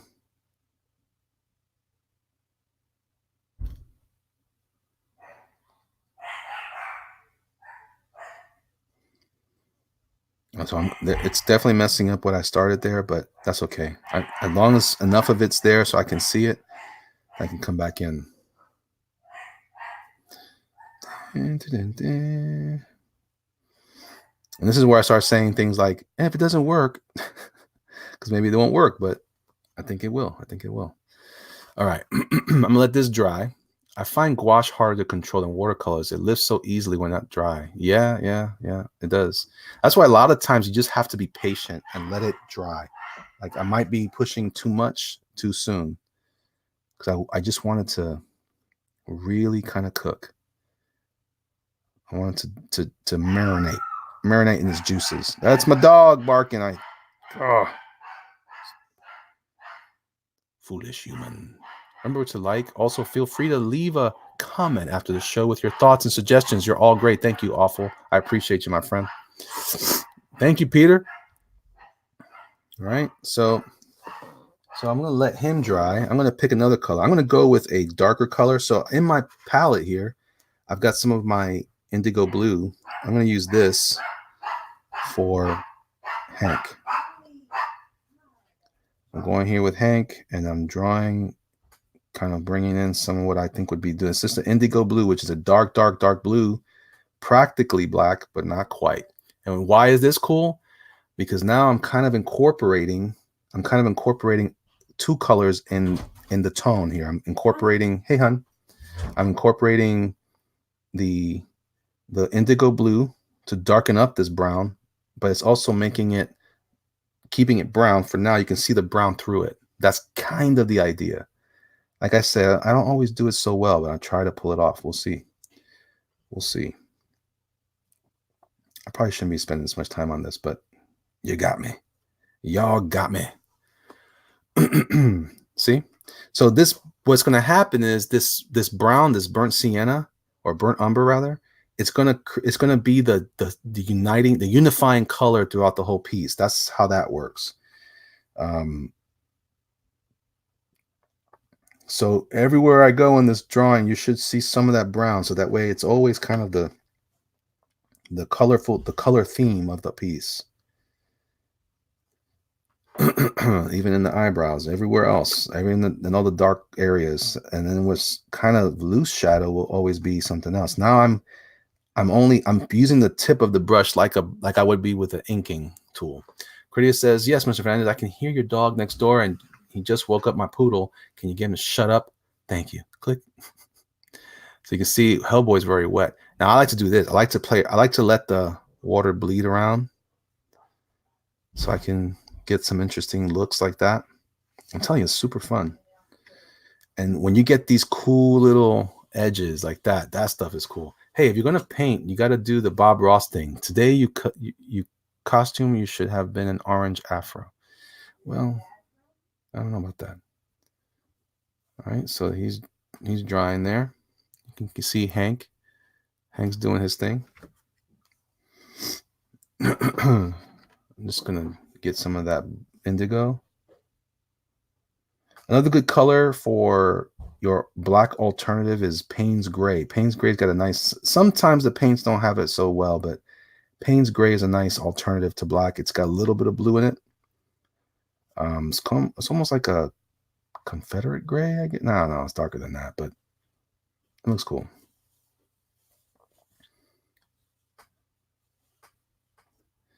So here you can kind of see why this works so well. It's just the melding of the colors, getting a couple of different looks to it. I got a dip. God bless. God blee y'all. God bless you too, man. I think that's what you were trying to say.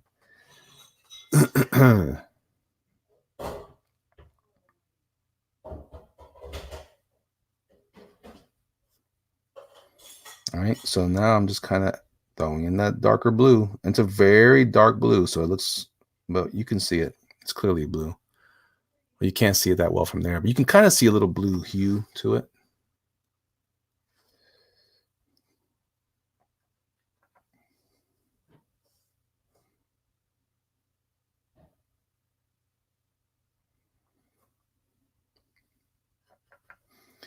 Yeah. Anyway, you can do this all day. But this is kind of how you do it. Any questions? Any specific questions out there about what I'm doing or anything that doesn't make sense?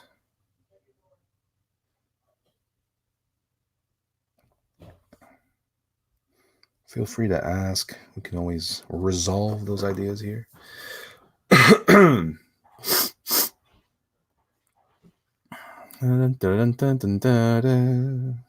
So you can see how I've been using my tools. And if you really want to, you can go crazy and spray some water. This will just do all kinds of bad stuff. And it'll create a little bleed and some of that stuff. You kind of you'll see it in here in places that have a higher concentration of ink or paint. But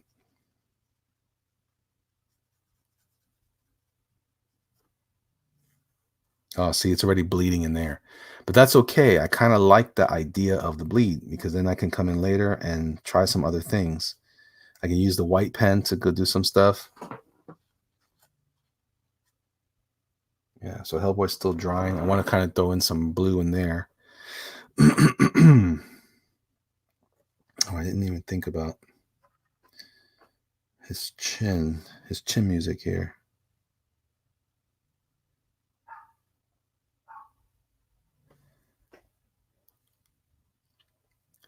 I'm gonna put in some red in here, some darker red. It's got a little bit of the indigo in there.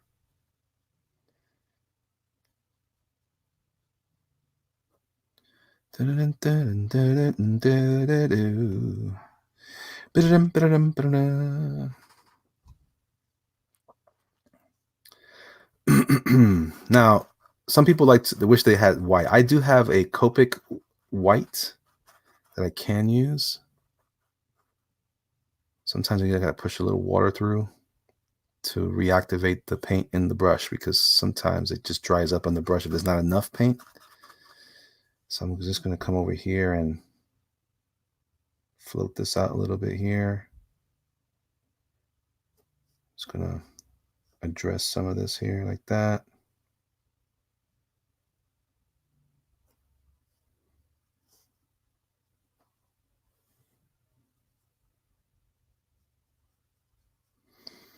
Yeah, kind of cool. Have you ever gone back and inked your watercolors? Yes, I have. It's a little tricky again because the watercolors, the wet ink will reactivate the watercolor paint if it's too dense. So, all right. So I'm waiting for this to dry enough so I can come back in with some darker red maybe on Hellboy. Kind of more in love with Hellboy right now. He's coming out more like I had planned. All right. I'm going with a darker red. It's like a burgundy color, a little more of like a wine, dark red wine.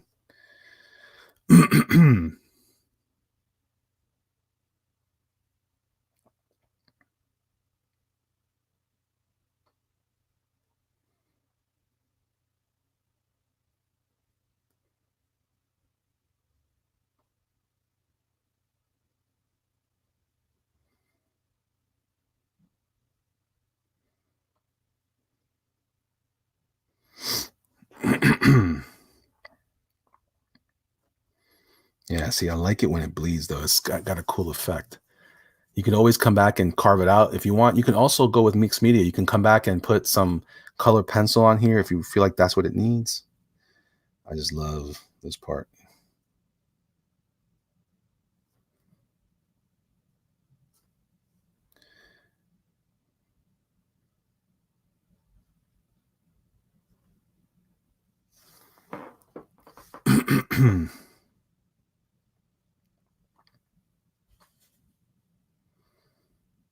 Maybe I'll throw some dark in here. Sometimes if I feel like I have too much paint, I'll use it somewhere else. These are sketches. They're not full illustrations. They're like studies almost. I can kind of play with a blood red sky. A little pinky, but you know what I'm trying to do here.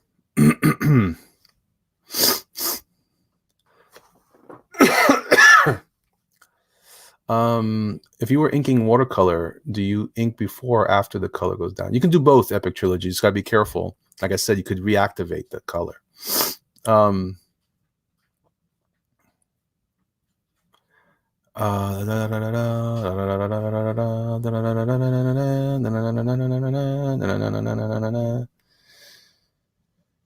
right, let's see here. Now I'm gonna throw in some blue.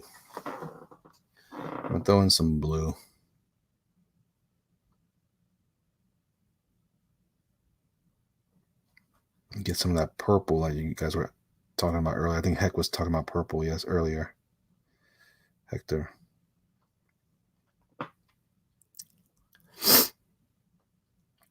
Let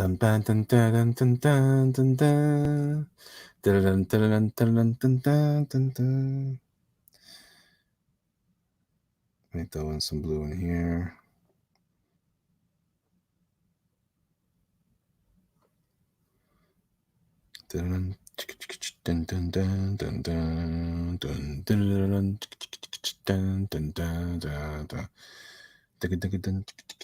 Dun, dun, dun, dun, dun. And it's all about patience. You know, you don't be too concerned if it's like, oh, it's not quite what I wanted. Sometimes you just got to let it keep going, and then you kind of discover what it was meant to be after the fact. So don't sweat it. Don't sweat it. Take a chill pill. Take a chill pill. See, I'm just kind of dabbing color in there. It's all good. Excuse me.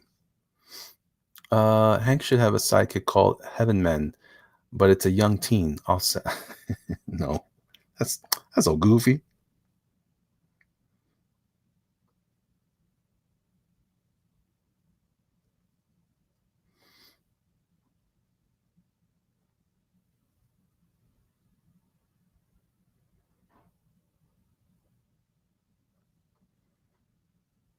All right, so you can kind of get a feeling for the flavor of the Pringles. Kurahigi says, if you watercolor after inking, make sure you have good watercolors. The cheap stuff has chalk and may partially cover the lines and lower the intensity of the blacks. Speaking from experience. Well, maybe. Maybe, just maybe. All right, so I'm going to kind of carve out some more values there. So Hellboy's coming out pretty cool. Hank is all right. Hank is a basic character, so doesn't change too much. His shirt is a little blue. It's on the blue side. A light blue. I'm going to put in some blue there. I'm going to put in some blue. It's okay. I'm just touching, so I prefer not to even hit the wet spot on the paint. Okay, let's see if I can get some more indigo in here.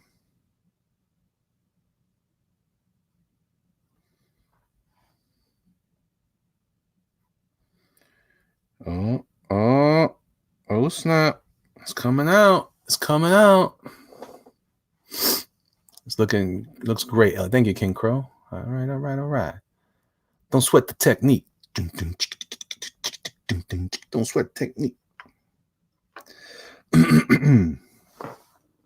Now, again, the temptation for me is to come back in with some more stuff, and I'm trying to resist it. So I want to kind of adjust it and stuff. It's not Photoshop, so you have to let it. You have to let it cook. You have to let it do its thing. Excuse me. Once it's done its thing, you can rock and roll the Ayatollah. Keep it moving. Keep it moving. But for right now, you got to let it dry. Right? So I'm going to add some of this. I'm going to go a little heavier with my indigo and just really kind of create some distinction between Hellboy and Hank by going a little denser with my color. I actually prefer to ink the whole thing with the darker color. If I'm going to ink it, at that point.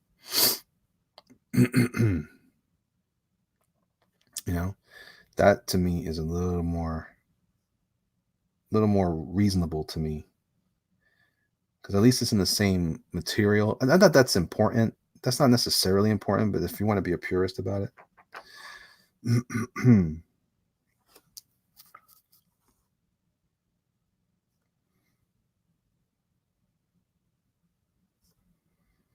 All right, so I'm gonna throw in a little.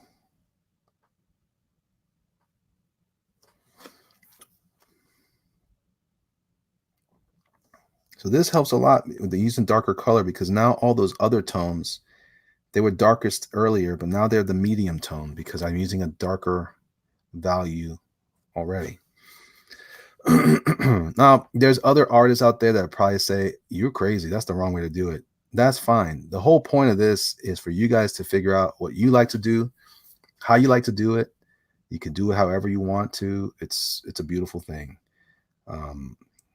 Some people will try to tell you this is a better way, and they're probably, I would certainly listen to everybody because they might have some good ideas. But for the most part, we just try to have a good time and try to keep yourself learning through these things. Because that's where all the real good stuff comes from. It's the along the way. It's not the finished product that's as important as it is what you learned along the way. If you're a learner, if you're doing this for a project, yeah, the finished product is important. But if you're just kind of practicing and trying to figure some stuff out, don't sweat it. See, Hellboy needs a little more, some more etching in here, but so here's what I try to do. I'll take a clean napkin, or at least the clean side, and to help it along, I'll just be very careful not to smudge, and I just soak up what's left, because I want to keep moving. It's taking too long, okay? So it's still a little wet, a little moist, and it pulled up some paint, but that's all right. I'm going to come back in with some heavier stuff here. It's getting tired of waiting. I just said be patient. But I think this is going to help a lot. When you kind of see this color come in now and kind of dominate the landscape. All right, so now the rest of those tones and values are going to become like texture around everything.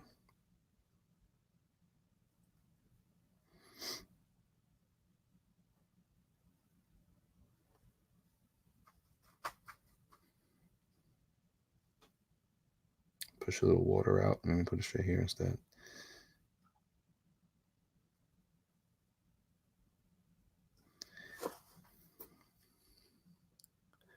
Yeah, that's kind of cool.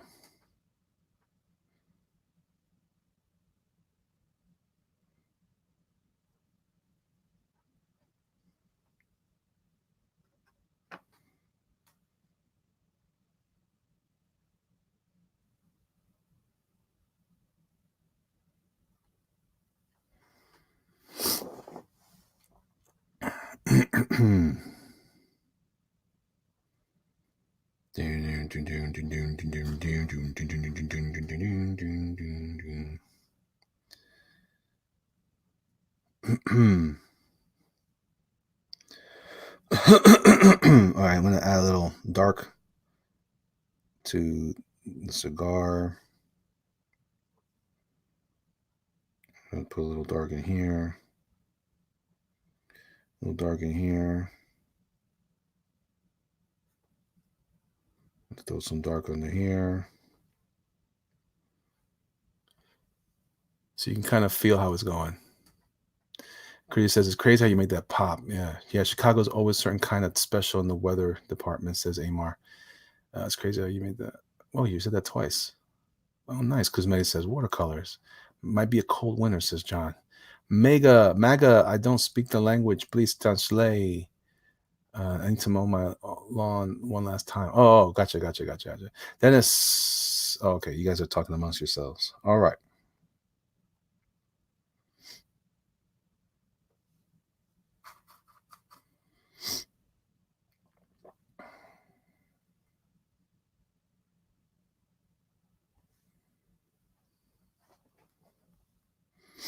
Though one of the downsides to watercolor is if you have too much going on, and this is where I'm not as skilled. You get too much going on, you can end up making everything muddy. So you want to prevent that. But that's where I'm at with this right now. So I can let this dry a little bit. Try to add a little more to Hank over here. And hopefully I'll be able to come back in later with something else. But in the meantime,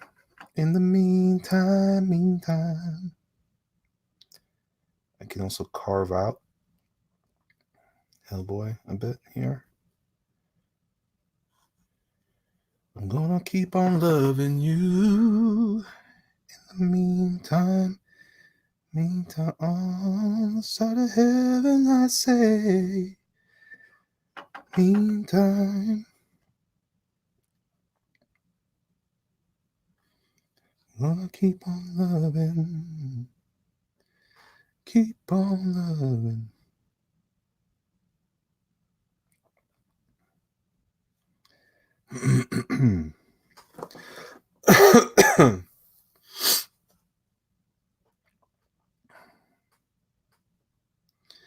All right. I'm going to add a little bit of love in your heart. What time is it here? 4:35, baby. 4:35.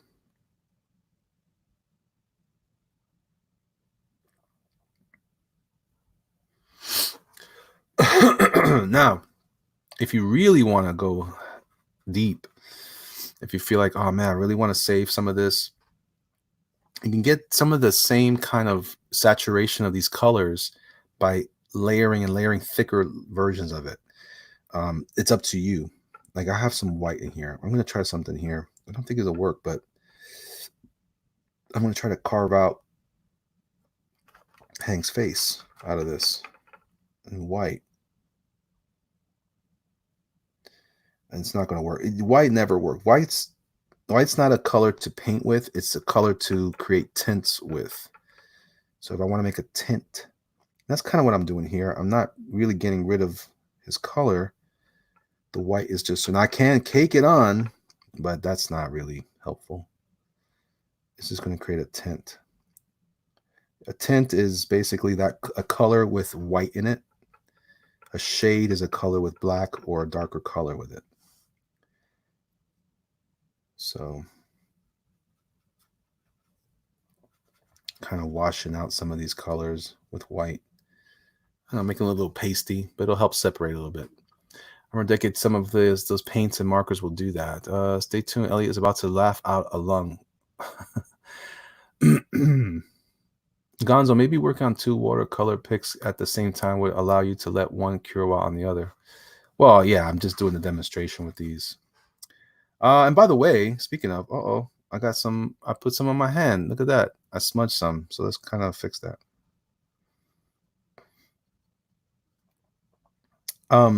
Remember that this all started as a way to talk about, you know, the kit that I carry. I don't always carry it with me, but I try to bring it along as much as possible. There we go.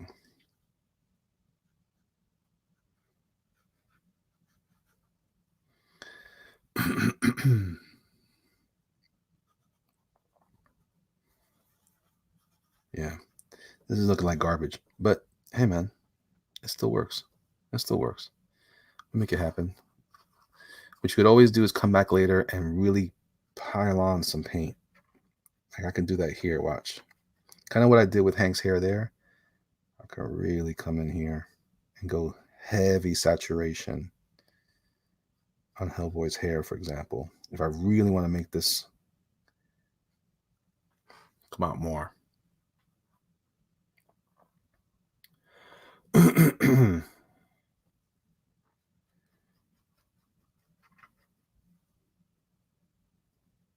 And do it here. Do it there. Do it everywhere. Oh, you know what it was? Oh, that was his ear. No wonder it's been looking weird. Yeah, well, anyway. I think this gives you guys the idea. And like I said, if you are you're just learning and you're just trying to figure some stuff out, don't be afraid. What are you going to do? I would definitely try not to paint over a sacred cow. If you have something that's a piece that you really love and you don't want it to be affected, don't use that. But just do a quick sketch and then try to paint that sketch and figure out what you want to be there, what you don't want to be there. It's really just a matter of you applying some technique and trying new things. By not trying anything new, you can't grow. So find what it is that you like to do and get it. Part of it is just finding what you think you want to achieve and then try to achieve it. In the process, you'll learn some things, right? In the process. All right. I'm going to add a little dark over here. And when I come back over, it's still wet.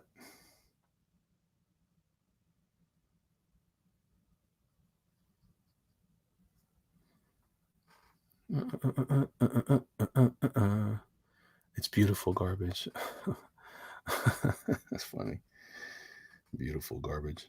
I don't know about that, but I don't know about that, though.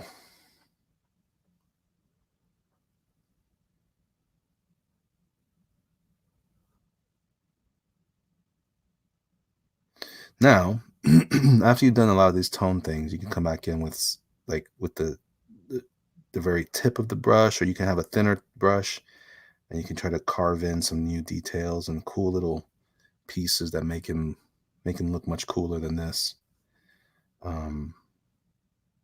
Again, like I'm inking, but I'm using the same color.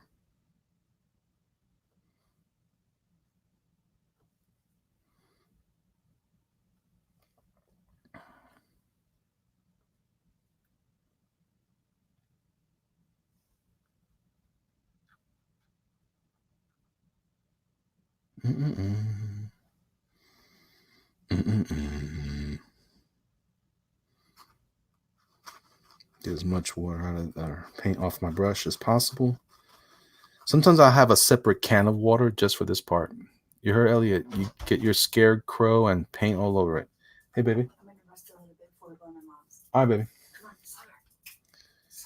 Do do do do do do.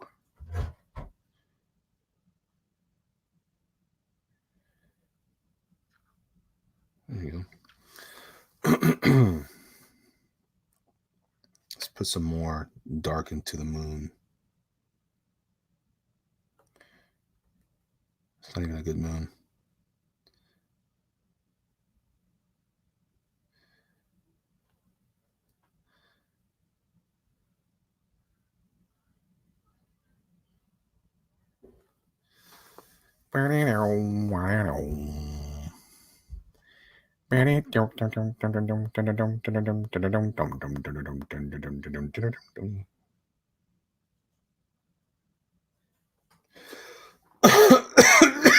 Excuse me. Not feeling good today. I'm not feeling good today. Everything is messed up in my body. Trying to make my health into a salsa song.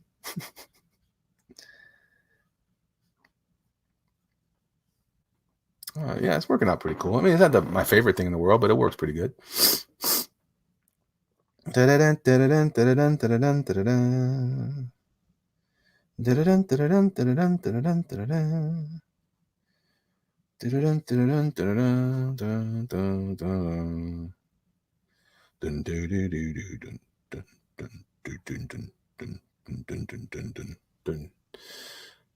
It reminds me when I tell my wife I'll take 20 minutes to do, then 3 hours later I'm still on the same project. Man, shut up. Shut your mouth, boy. What you talking about, Willis? What you talking about, Willis?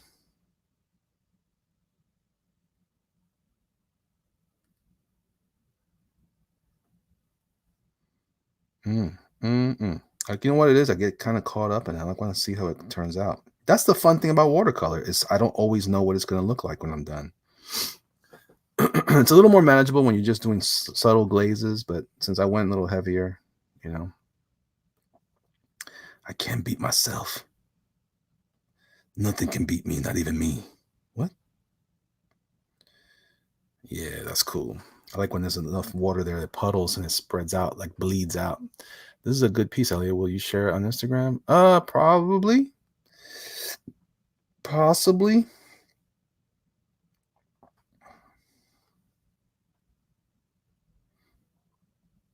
All right, so I'm going to add a little bleeding stuff in there. I'm going to also kind of chisel this out.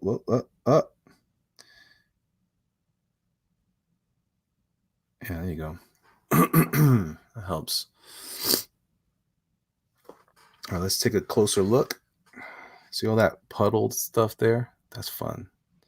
Gotta be careful. I can't really turn it. Although, I can just do this. This is fun too. Oh, it's coming up. Let me get some more of it on this side. Let's get some more right there. Oh, boom. Yeah. And this is kind of like this back and forth is the dynamic you want to get those different looks. At least that's what I'm shooting for every time.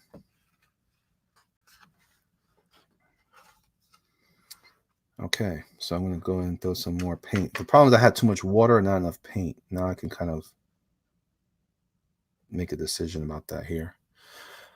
Not even the jerk can beat the jerk. King Crow says, yep, that really came together in the past couple of minutes. It turned out pretty good. Yeah, thanks.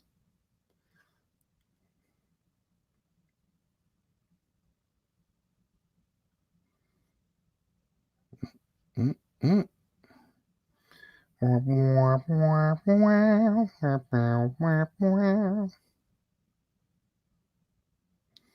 I'm using a very light touch to just use a very tip. Excuse me. A very tip of the brush to give myself these. That's what I like about these nylon bristle brushes. They give you a nice. Thank you, Brent Bryant. 0%. All right, Critius, have a safe one, my friend.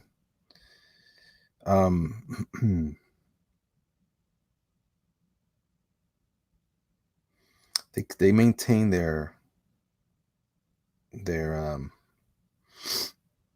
point really well. Anyway, I thought it was going to stop sooner, but alas. All right. All right, hold on one second. I still have too much paint on here. Again, I don't want to waste it, but oh well. I hate putting my brush back into the cap, knowing that there's that much paint on it. That's a lot of wasted paint. I hate that. All right. So what I'm gonna do, I'm gonna turn off my microphone so I can do the blow dryer. I'm gonna show you in a second. Give me a minute.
All right.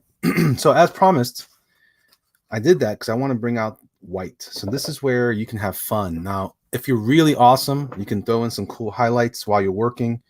I'm not that awesome, so I'm going to start with adding some cool hot spots to here. Now, again, this paint works really well with these jelly rolls. So I find that very appealing. I'm going to kind of create little fun things there. Excuse me. A lot of grunting to do over here.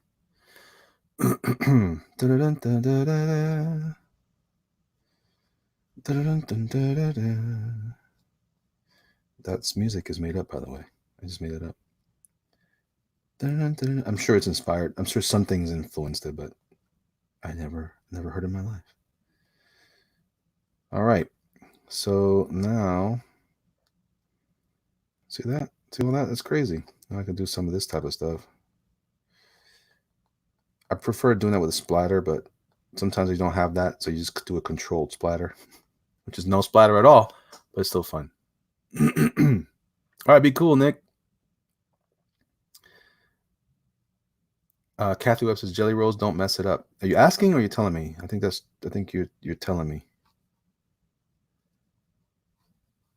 Again, I'm not putting a lot of pressure. I'm just letting the pen ballpoint glide on the art.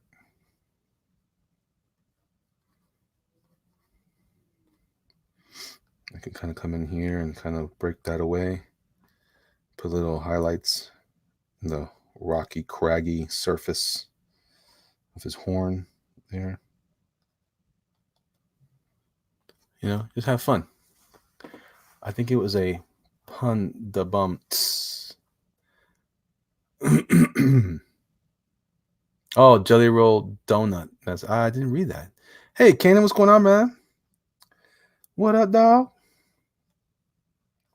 Now Hank has these little highlights in his hair that I draw in. I'm gonna kind of throw in some extra little flaky hairs to it there.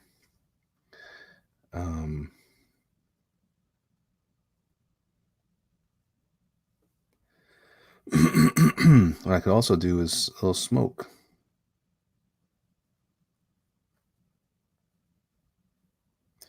So this is all about playing around with what you got. You know, I didn't really plan too much. It just came out decent. You know, and if you're patient enough, and I mean, I wasn't patient throughout necessarily in some cases, but for the most part, the things worked out decent.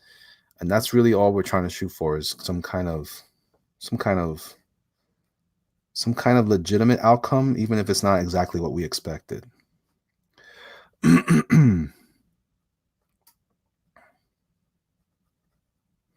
So sometimes I like to throw in a lot more white.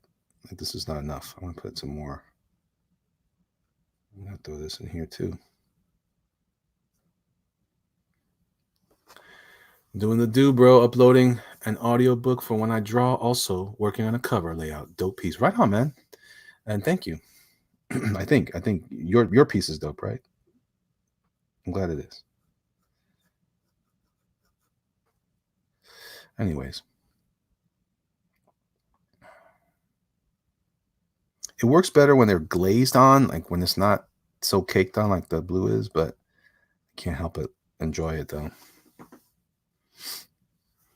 All right, so most of that other stuff is cool. What do you guys think?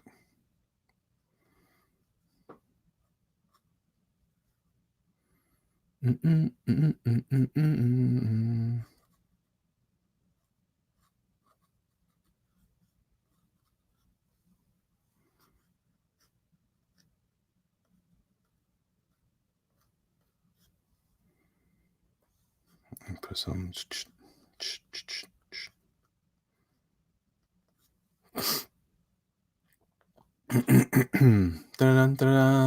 Awful says, I got all 9 covers from Mike Second Printing, and I'm looking forward to getting them all. I couldn't decide. So many good ones. Right on, man. Thank you. Cosmetic says she loves it. King Crow says it's freaking great. Elliot, thank you, man. I really appreciate that. Slick Rick says nice. Brent Bryan says awesome. All right, so I'm capping my pen. So that's what I'm saying. So let's recap. What does the Jerkmonger use for his travel watercolor set? I have my Pro case, as you guys can see here. This is my Pro case. I'm very happy with it. It's got some nice depth. I keep a couple of pens for inking, an extra water brush. As you can see, this one it's got about a quarter of the way down. You can kind of see it. You can kind of see it, not too much further. And let's see. I also keep in here some of my napkins for the brush itself, some pencils, a jelly roll, 0.8, but actually I prefer 10. 10 jelly roll is really good. I have a little spray bottle that I enjoy. This is a travel kit. You can get this at Walmart. And by the way, I mean, these I think cost about $12, $11 over at maybe a little more at Michael's. These are a couple of bucks, maybe $2, $3 per pen. Pencil. This pencil here at Blick was about $1 and change, maybe. The napkins were free at McDonald's. The jelly rolls, they're about $1 or $2 for the jelly rolls. And then this set right here, like I said, this is about a $30 set travel kit. Winsor Newton. It's a student grade level, but it's really good. And actually, the colors are pretty rich. So I kind of put this in here. I let everything else kind of build up there in the corner on the edge. I also keep with me. I also keep this particular thing. I don't know how to get this, but and as I said to you, even though that's an expensive set, you can always build your own set. You can get something like this. You get the tin can at your art supply store, and you kind of have these little trays, little things that you can use to fill with other paints, and you can have that work really good. Pretty cool. This, you just buy yourself a tube of the paint you like, and then go for it. Fill up the tube, fill up the trays with the paint. I put this on the edge here. I also keep my Coley Race Tuscan red pencil. This pencil in case I want to draw with something different. And finally,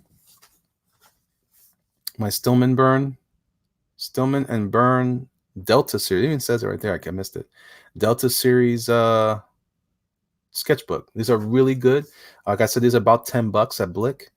But for the money, the Cotman paint is good. Yeah, Brent, you're right. So this kind of fits in here. Actually, I think sometimes I let it sit on the bottom, but I don't know. Put that on the side. Let these cover up. Oh, I also use a rubber band to keep it tight. Just on the end. Nothing crazy. And then I cover it. Oops. Cover it up. And hope that it closes, and it did. Da-da-da. And so when you travel with a backpack or something like that, all right, be good, Kanan. I'll talk to you next time. This fits nicely in the backpack. You hope that you're not gonna take it onto the airport. And if you're concerned about the water leaking and out of your brushes, if you're like on a plane, just get yourself a nice Ziploc bag for those, and that way, if it does leak, it leaks inside the bag. But pretty much, this is my go-to set for travel, for watercolor painting. I love it. I love watercolor painting. I love doing what I do with it. It's so fun, man. Like I said, let me show you some more. Again, one last little look at my recent watercolors here. Again, these are just sketches, just having fun. I can't get the light to hit it right. The light is blowing it out. There we go. My little creepy guy for Halloween.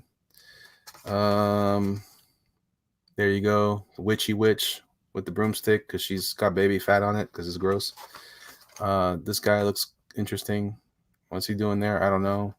And we just did this today.